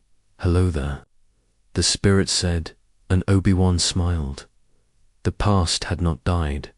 It had transformed, and in the transformation, the Jedi had not ended. They had begun again. Chapter 12. The children of the Stom. The Empire did not sleep. It did not rest. It did not forget. While one Jedi wandered the desert in silence, another force stirred beneath the black banners of Coruscant. The galaxy had fallen into order, not peace, not justice, but a cold, suffocating order. The Jedi were gone, the temples burned, the stars obeyed only the will of the Emperor, and in this hollow stillness the children began to dream. Some were hidden, some were hunted, and some were awakened, across forgotten moons, in secret rooms, in dark corners of the Force. Children touched something ancient, something that should have been destroyed, something that whispered not with rage but with remembrance. The Force, it had not been extinguished. It had only gone into hiding. They were not Jedi, not yet, not truly, but they felt it, in flashes, in visions, in the trembling of the ground beneath their feet. A young girl on Corellia who could see the future seconds before it came. A farmer's son on Lothal who heard voices from the stones. A child of no one on Jakku who moved things when she cried. They did not understand their gift, but the Empire did, and so came the Inquisitors, clad in black eyes, cold sabers spinning like blood-stained wind. They moved in silence across the stars, seeking only one thing: children who would touch the light, the Force-sensitive, the vulnerable.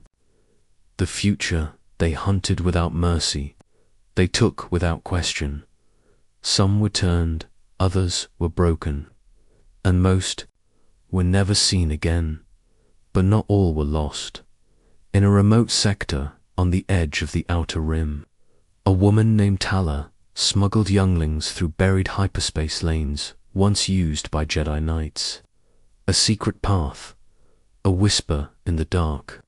They called it the path, a living chain of rebel hearts, farmers, smugglers, even defectors, working in secret to smuggle children to safety, through one system, then another and another, each name wiped from records, each life carried in silence.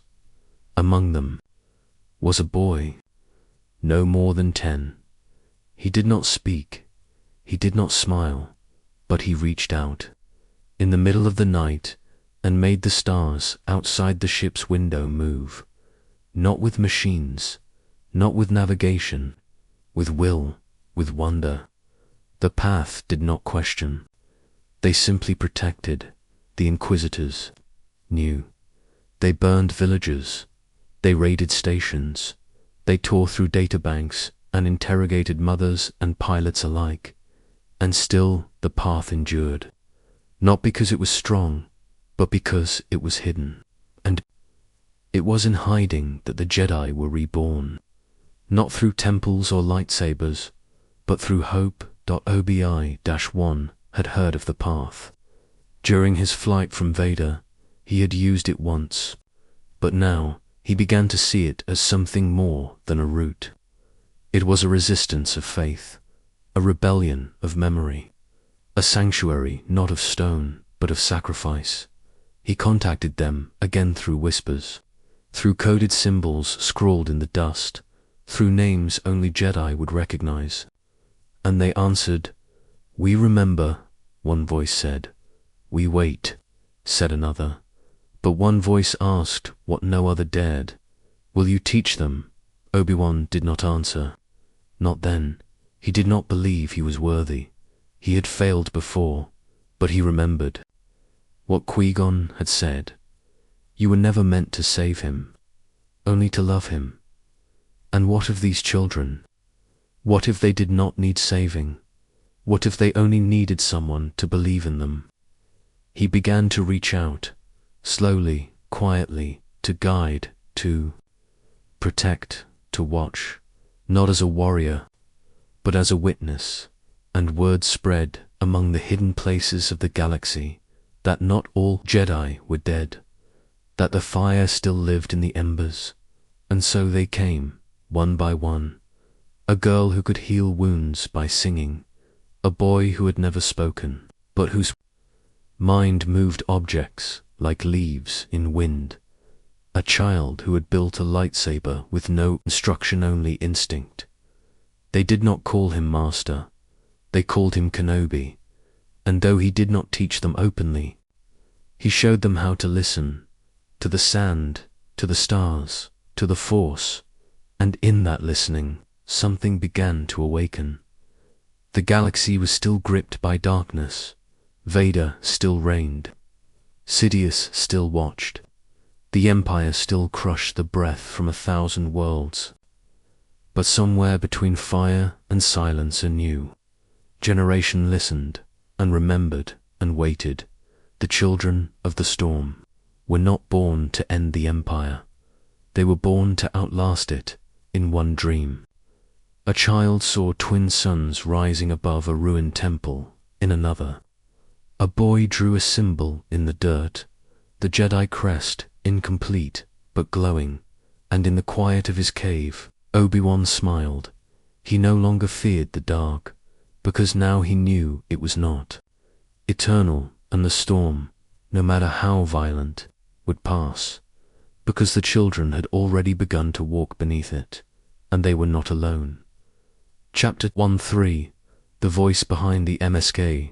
They say the mask was never meant to come off, that the man beneath it had already died, that there was no more Anakin, only Vader. But the Force remembers. The Force hears what cannot be spoken, and somewhere, buried beneath metal and hatred and silence, there was still a voice, not screaming, not begging, just ... waiting. It was not the voice of the Jedi Knight. That man had been shattered at Mustafar, burned, broken, betrayed. It was not the voice of the boy from Tatooine, who had dreamed of stars and freedom and love. That voice had drowned in the screams of his mother, in the ashes of the temple, in the lies of the Sith. No. This voice, quiet, fragile, was something else. A shadow of a shadow. A whisper trying to remember what it meant to be alive. He did not speak often. Vader's commands came through rage, through silence, through the cold modulation of his breathing. But there were moments rare, secret, haunted, where the voice stirred, not out loud, but in the Force. It happened when he meditated. He would kneel in darkness, surrounded by nothing but metal and death. The hum of the executor, the cold reach of hyperspace, the whispers of Imperial officers who feared his presence like a spectre. And there, in the void, he would feel it. The voice, it did not speak in words. It echoed in questions. Why didn't they stop me? Was I wrong? Was she? He told himself it was weakness. That silence was necessary. That memory was a prison. But the voice did not leave. It waited just behind his fury, behind the mask, behind the myth. Sometimes he dreamed, not like mortals dream, but in visions, shattered, flickering full of Ashdod. He would see her Padme, not screaming, not angry, just ... disappointed. She never spoke in these dreams. She simply looked at him with eyes that once saw hope. Now they only saw a stranger, and once only, once he saw her holding a child, not Luke, not Leia, just a child with his eyes. And in that moment, he remembered what it meant to want to live. The Emperor knew. He felt the tremors in his apprentices. Meditation, he allowed them, watched them, encouraged them, even for Palpatine, knew that true despair was not born from rage but from love that had been twisted. Love is weakness, he would whisper through his throne room shadows, but pain ...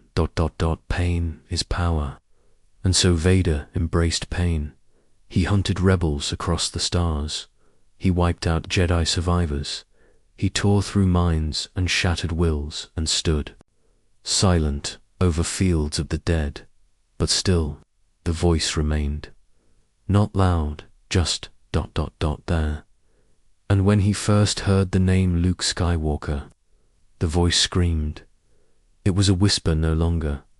It roared in his mind, not in anger, not in fear, but in recognition. And for the first time in decades, Darth Vader felt uncertain. He demanded answers. How could this boy exist? How could the name Skywalker echo across rebel frequencies like prophecy? He interrogated spies, threatened governors, questioned the Emperor. But Sidious gave only a smile. Perhaps ... a gift, he said. Or perhaps ... a test. Vader said nothing, but inside the mask, the voice trembled. He's alive. He's mine. I have a son. He tried to crush it, tried to bury it beneath orders, campaigns, silence. But the Force refused to forget, because the Force remembered the bond between father and child, between chosen and destiny. And so the voice grew louder. Every time Vader struck down a rebel, he wondered, was it him? Every time he searched a ruined Jedi world, he wondered, would he understand? Every time he stared into the stars, he felt something reaching back. Luke ... not as a warrior. Not yet, but as a question. A crack in the armor, a light in the dark, and the voice behind the mask began to change. It was still angry, still wounded, but now it was also afraid. Afraid of what the boy would become. Afraid of what he would become in his presence. And in secret, Vader began to hope, not to return, not to be redeemed, but to be known. If the boy knew him, truly knew him, then perhaps the mask would no longer be necessary. Perhaps the voice could speak aloud. He asked the Emperor again, "Is the boy mine?" And Palpatine, maskless, merciless, only smiled.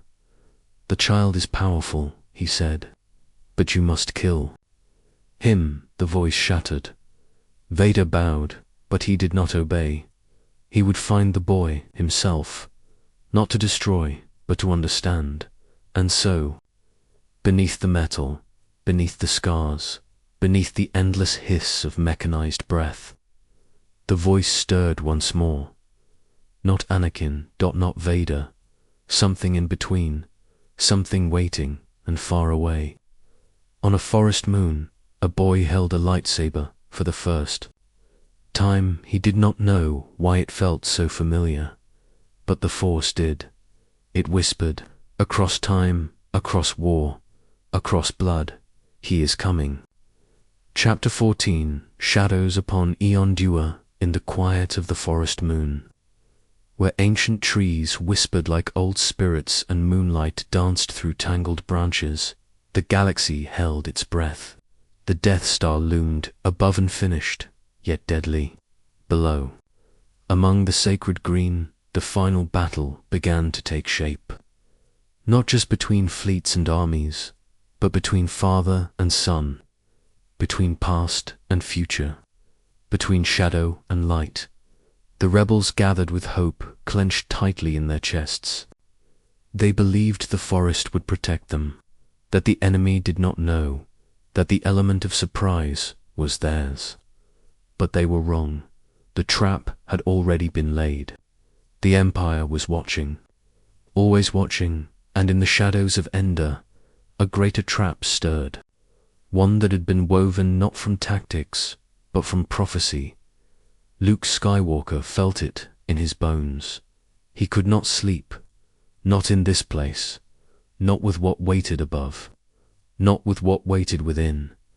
He stood alone beneath the stars, the hum of his father's lightsaber resting at his belt, the forest whispering warnings he could not yet decipher. He had sensed Vader's presence, not near, but not far, like a storm on the edge of the horizon. And more than that, he had felt something calling, not Sidious, not death, but a question. Will you face him? The time had come, not to fight, but to surrender. His companions didn't understand. Han was angry. Leia pleaded. But Luke knew if he waited too long, the galaxy would die with them. This war was not about armies. It was about a wound that had never healed. A father's fall, a son's choice. He turned himself in. The stormtroopers shackled him with confusion in their eyes. He walked freely through the trees, like a man already gone. And when they reached the edge of the landing pad, when the shuttle doors opened and the cold breath of the Empire met the warmth of the wild, he saw him, Vader, motionless, silent, a shadow waiting for its own reflection. The stormtroopers saluted, but Vader did not move. For a heartbeat, there was no galaxy, no war, no rebellion, only father and son. Luke stepped forward, and the silence was broken. "I have accepted the truth," he said. "You were once Anakin Skywalker." Vader turned. "That name no longer has any meaning for me," but it did. Luke could feel it. Behind the mask, the voice trembled again. "It is the name of your true self. I know there is good in you. The Emperor hasn't driven it from you fully." And there it was, the thing Sidious feared most.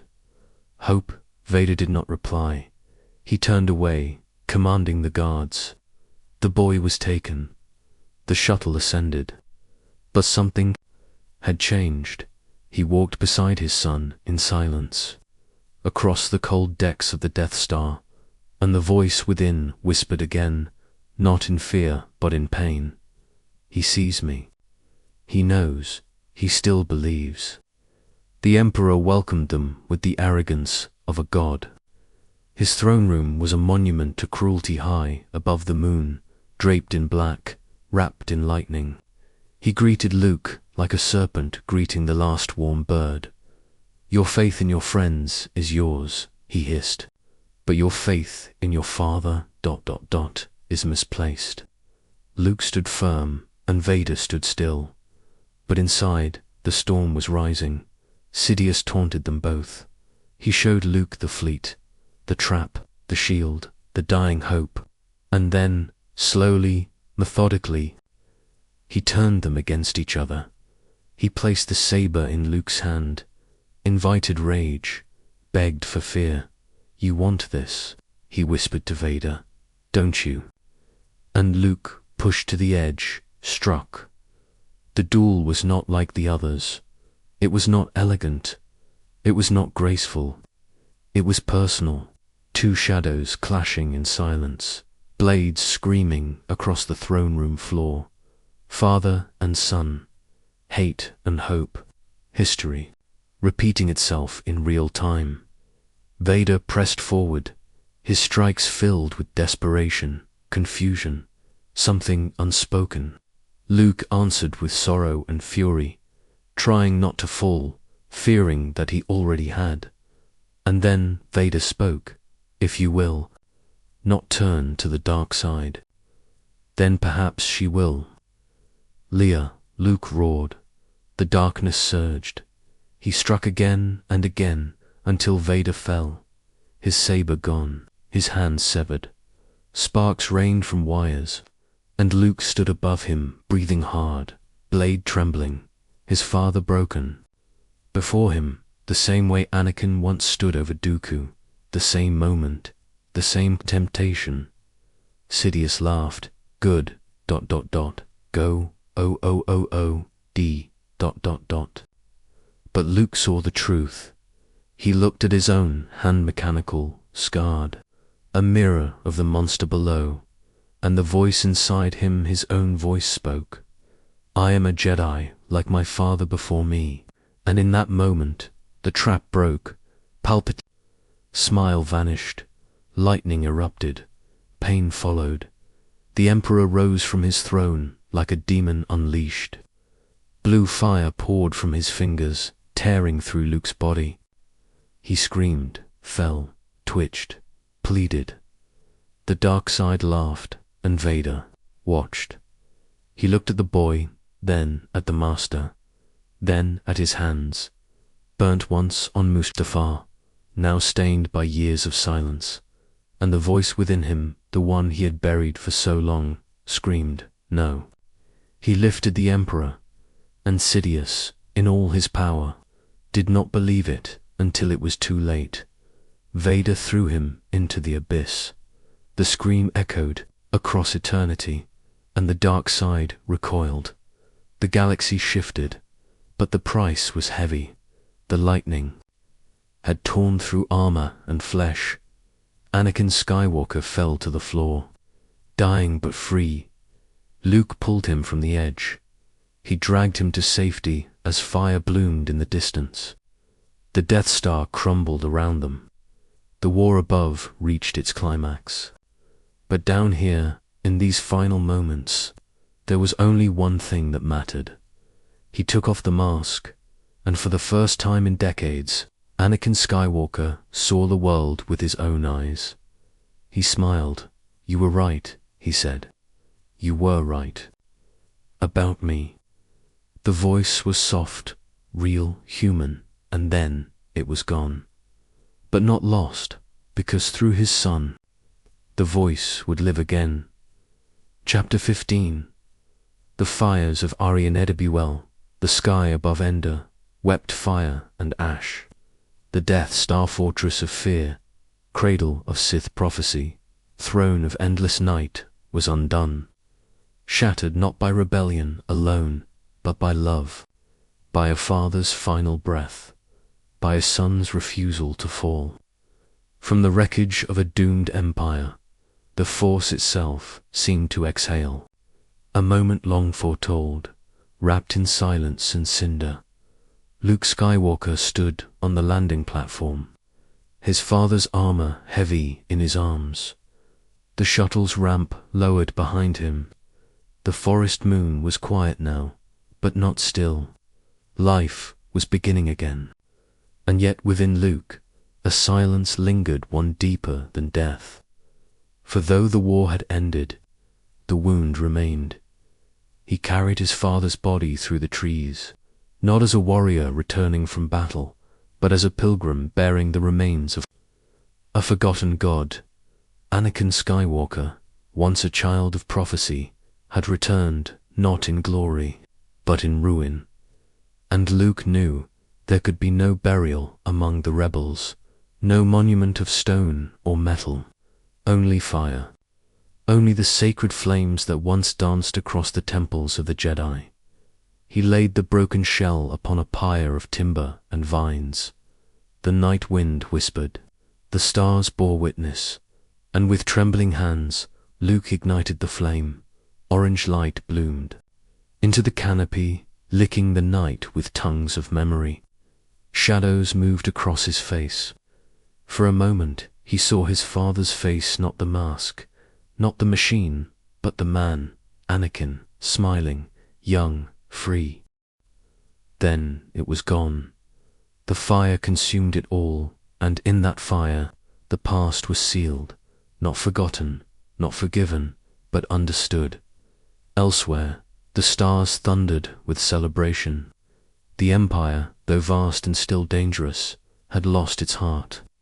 Without the Death Star, without the Emperor, without the cold certainty of Sidious will, its dominion began to crack. Planets once silenced by fear now raised their voices. Statues fell. Banners burned.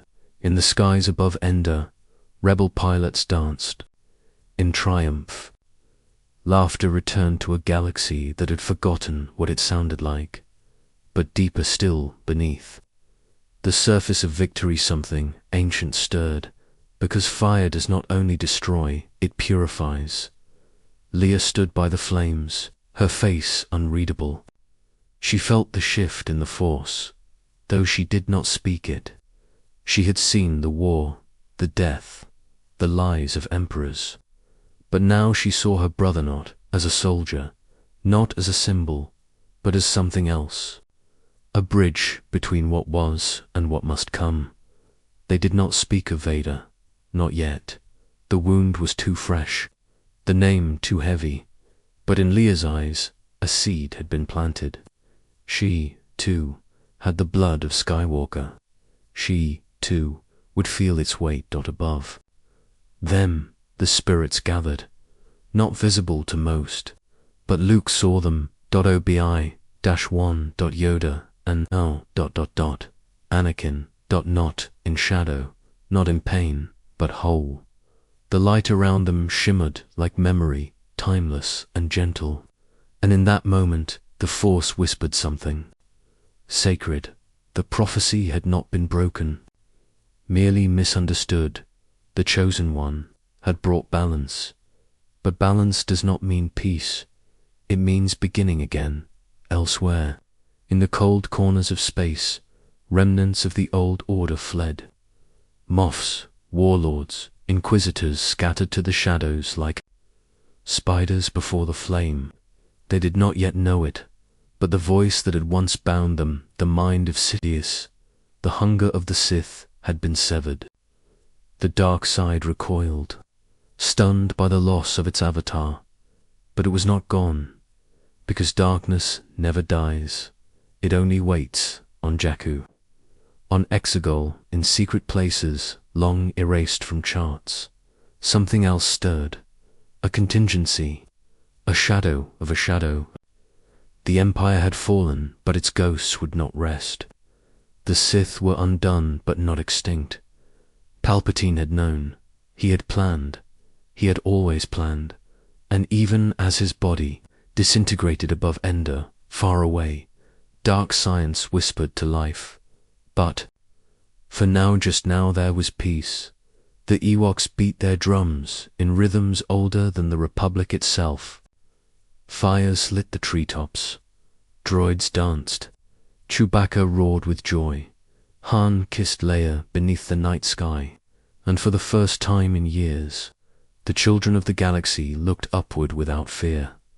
Luke stood at the edge of it, all half here, half here. Elsewhere, he felt the Force, moving again, not as destiny, but as invitation. He had walked into the deepest dark and returned, not unchanged, but not lost. He would not rebuild the Jedi as they had been. He saw now the mistakes, the pride, the blindness. He would begin again, not as master, not as prophet, but as student. The galaxy did not need an order. It needed understanding, and so, beneath the stars, the last Jedi closed his eyes and listened. The fire behind him crackled and sighed, the embers drifting upward like souls. The Force breathed with him, and somewhere, distant yet present, the voice of his father lingered not in words, but in memory. Tell your sister, you were right. Yes, he was. And yet the story was not over, because balance is not stillness. It is movement, it is change. And somewhere, in the places where light and dark entwine, the Force waited for its next echo. Chapter 16, The Emperor's SHOW in the Void. Beyond death, where time surrenders its meaning and the stars flicker like dying gods, a shadow stirred. It had no name, no voice, no breath, and yet it remembered. It remembered fire, it remembered falling. It remembered screaming into the dark, not in pain but in hatred. Hatred so deep it shattered the veil between life and oblivion. For the Sith do not perish like others. They endure, they cling, they fester. And the shadow that had once ruled the galaxy, he who was called Sidious, had prepared for this moment beyond death, far beneath the known galaxy, beneath even memory itself. Lay a world erased from truth, Exegol a graveyard of stars, a tomb of forbidden science and sacrilegious rituals. There, Hidden beneath storm and stone lay the final altar of the Sith Eternal, a world of whispers, a place where the dark side coagulated like blood in ancient wounds, and deep within its labyrinthine catacombs, in vaults untouched by light, something began to pulse. The contingency had begun. Cloning vats hissed with cursed steam. Machines of unknown design, gifted by lost cults and ancient allies, hummed with soulless rhythm, not to resurrect, but to return. For Sidious, even as his body perished in fire, had scattered his essence through cursed technology and alchemical blasphemy. Not rebirth, not reincarnation, but imitation, projection, pieces of a shattered god stitched into flesh not meant for life. He had known Vader might betray him. He had foreseen the Son's compassion, and so he had planted his seeds in hidden soil, fed them with the blood of acolytes, and buried them beneath layers of lies. The Empire's death was not an end. It was a pivot, a fall, into something deeper, something colder above, in the galaxy that danced with freedom. None suspected, not yet, but in the currents of the Force. Tremors had begun. Luke felt them first not in his bones, but in his soul. During meditation, his breath would catch. During sleep, he would dream of eyes. Endless eyes, golden and hateful, watching from beyond the stars. He had seen peace bloom after fire, but now unease coiled around him like mist. The balance he had helped restore felt ... artificial, as though the dark was merely hiding. Not gone, Leia too felt it, though she would not speak of it. Her path had turned to politics, to rebuilding, but the Force still called to her in moments of stillness. She heard it in Ben's cries, in Han's silence, in the winds that passed through the halls of the New Republic. The Empire had been broken. Yes, but its spirit had not yet passed on, because ghosts do not vanish. They wait. In Exegol's depths, the Sith Eternal began their chant. Hundreds of robed figures, faceless and nameless, sang in tongues older than Coruscant. They raised obsidian daggers. They spilled the blood of the faithful, and they fed the machine that housed their master's essence. A creature neither man nor god, pale, broken, writhing on suspended cables, like a marionette carved from rot. It was not Sidious, but it was his echo and echoes, when screamed loud enough, become prophecy. The Sith had not been extinguished. They had merely been redefined. No longer two, no longer rule, only survival, only legacy. And into this void of form and spirit, the Emperor poured his hatred, shaping it into a new dream. A new vessel, one untouched by failure, one of pure lineage. A granddaughter, Rey. She did not yet know the truth. She wandered the galaxy like a spark seeking purpose, but her blood whispered. Her destiny, like her grandfather's, was not hers. Alone, it had been written by hands long dead, and Sidious, through machines and madness, had seen her future clearly. He would rise again not through conquest, but through inheritance. The Sith would not return with fleets. They would return with lineage, and so, in silence, the final order was born. Deep within Exegol's storms, star destroyers forged in secret began to rise, each ship a temple, each weapon a sermon, an army that spoke not of governance, but of annihilation. Sidious did not wish to rule again. He wished to erase, to unmake the Jedi, to unmake the Republic, to unmake even death. For what is an empire to a god reborn? And yet the Force did not sleep, for each tremor in darkness sent ripples through light. Luke's path grew clearer now. The Jedi must return not as warriors, but as keepers of truth, as guardians of the living force. He would find students, yes, but he would also search for something older, the original texts, the lost wisdom, that which the temple had forgotten, because knowledge, once burned, must be reclaimed through fire. He saw now that the Jedi of old had grown, arrogant, blind. They had mistaken doctrine for truth, and he would not repeat their fall. He would build not a temple of stone, but a temple of humility. But time was short, and the shadows were stirring. Even now, across the stars, a boy was being born who would be twisted by the dark, not by Sidious, but by his echo. A boy with Skywalker blood, a boy named Ben, and though his cradle rested in Leia's arms, the dark had already begun to whisper to him, gently, patiently, promising power, belonging, purpose. The Emperor's shadow had found its way into the next generation, and it would not be denied, not by Luke. Not by light, not by love. The galaxy had rejoiced too soon, because Sidious had not fallen. He had simply shifted, and while the Republic danced in embers, the final war began in secret, unseen, unspoken, but destined. Chapter 17. The blood that binds the STR is beneath the quiet hum of hyperspace. In the thin silence between destinies, blood flowed unnoticed through the stars. It moved like a whisper unseen, unacknowledged but ancient, powerful, destined. For the dark side did not conquer by blade alone. It conquered by blood, through inheritance, through prophecy, through the slow decay of legacy turned upon itself.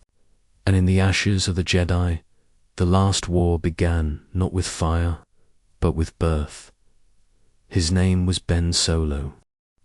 Born of a princess and a smuggler, a Skywalker and an Organar, but within him churned something older, something nameless, a shadow that had waited far longer than he. His birth was a fracture in the force a rippling shiver felt from Coruscant to the unknown regions. And though his parents held him with love, though Luke watched him with hope, the dark watched him with hunger, because in Ben two legacies collided, one of light and one of domination, one of rebellion and one of empire. He would not be the last.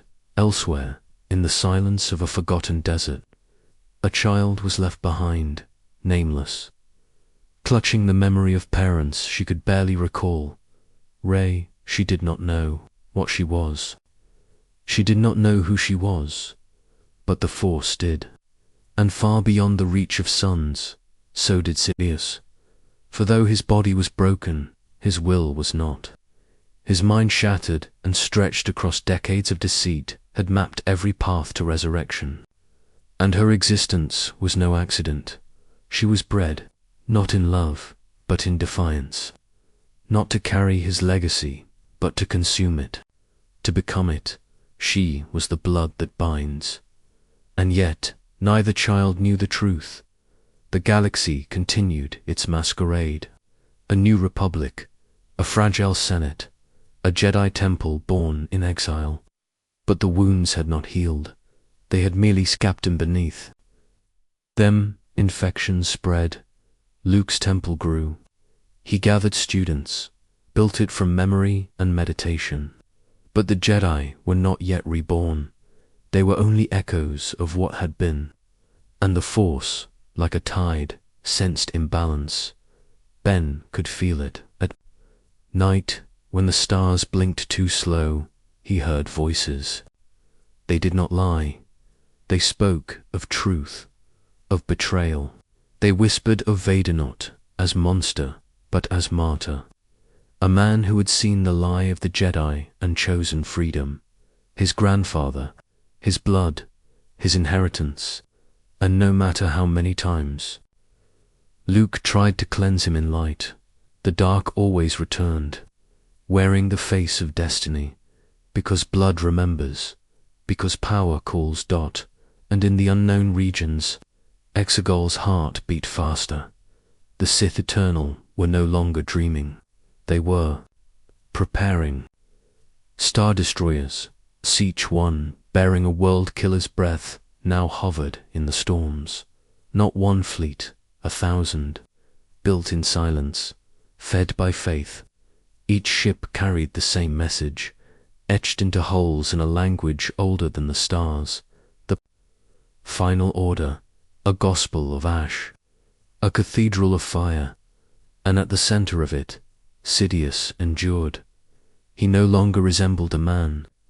His body was a withered husk, bound by wires, fed by machines, suspended between death and vengeance. His hands twitched, not from pain, but from memory. He remembered Anakin's scream. He remembered the fall. He remembered being thrown to his death by his own creation. But now he watched through the eyes of cultists, through the senses of machines, through the blood of heirs.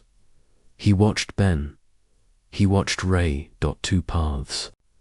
One dark, one unknown, and still he waited for a moment, for a choice, for a soul to fracture.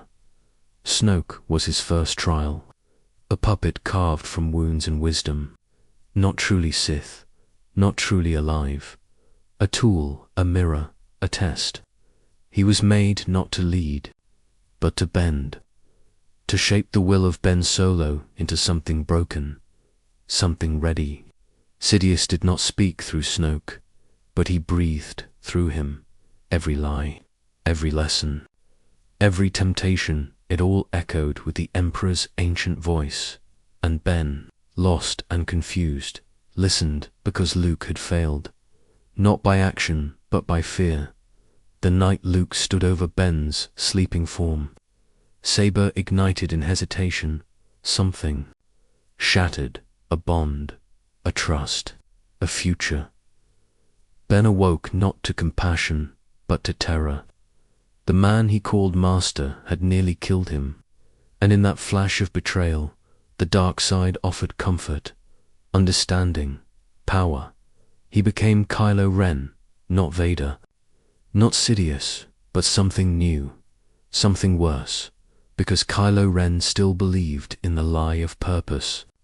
He believed he was saving the galaxy from Jedi lies, from broken republics, from weakness.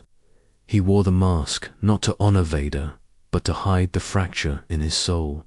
He burned Luke's temple, he slaughtered his peers, and he followed believing it to be his choice.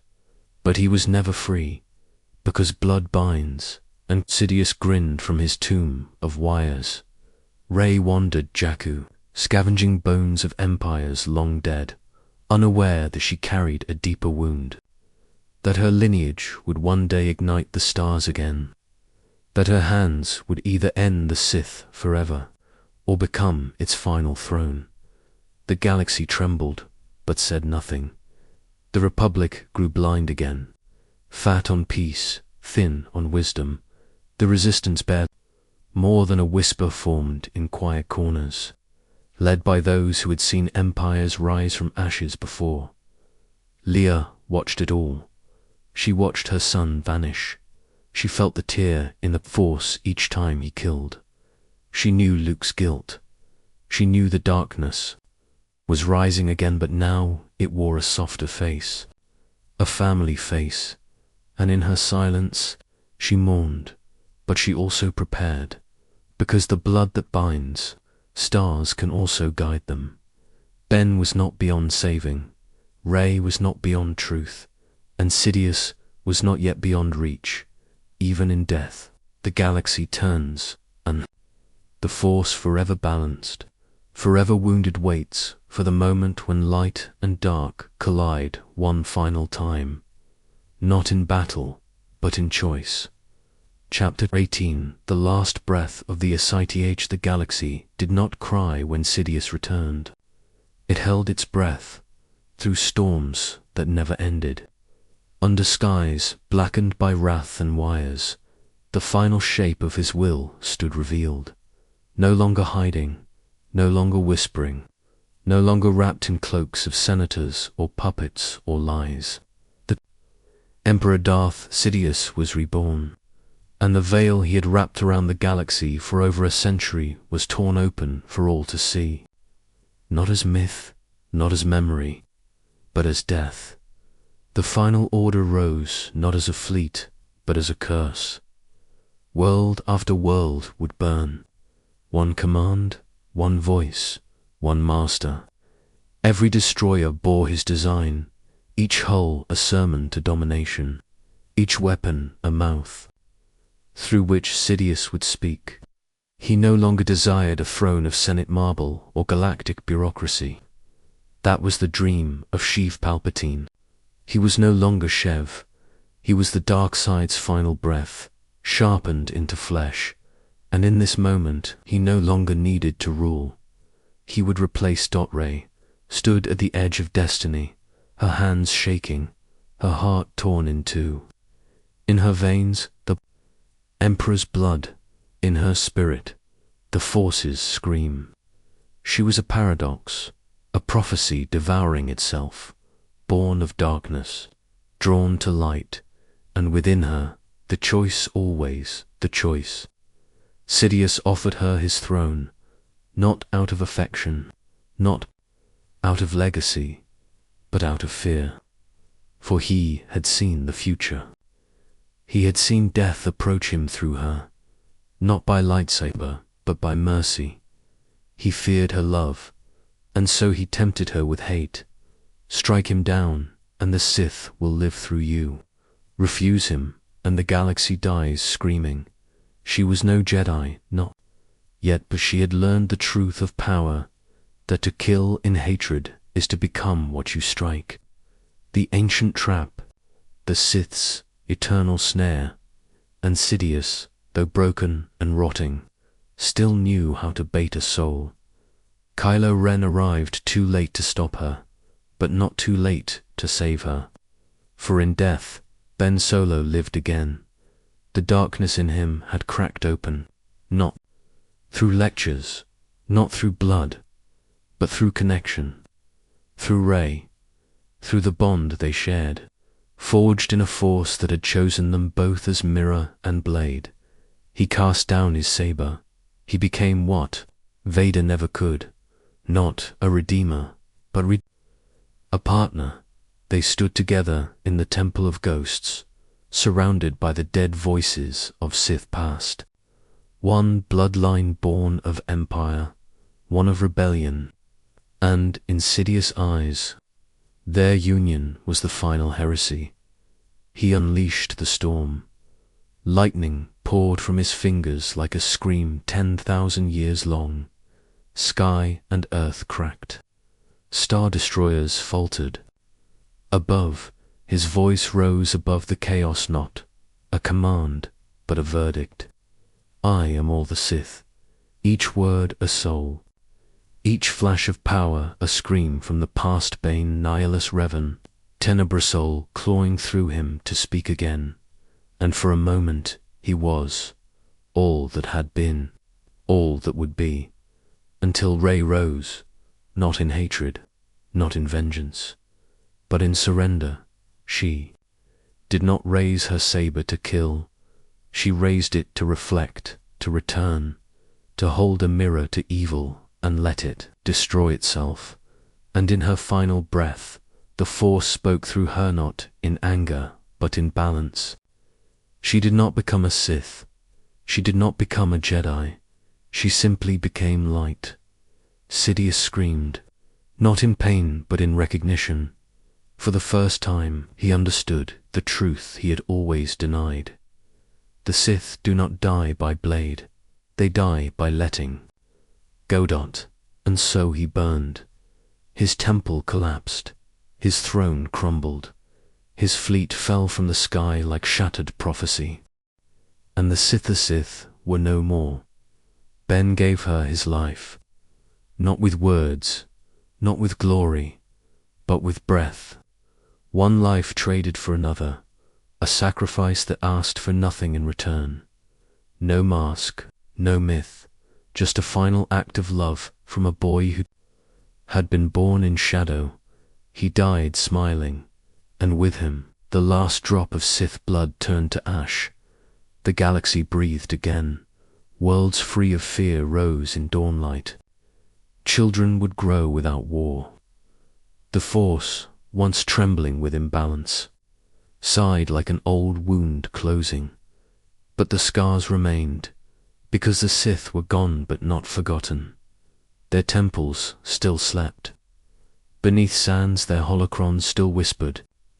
In vaults, their ideology, the hunger for control, the worship of power, the fear of death still clung to the hearts of the weak. They would return.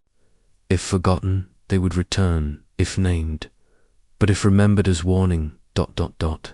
they would remain dead. Rey buried the sabers, Luke's, Leia's, beneath twin suns. She did not claim the throne. She did not rebuild the order. She remembered. And in her silence, the Force found peace. For now. Because the Force is not a weapon, it is not a tool. It is a mirror, and someday, somewhere, someone will look into it again, and see the dark smiling back. But for this moment, the Sith are gone. The breath has ended, and the stars remember.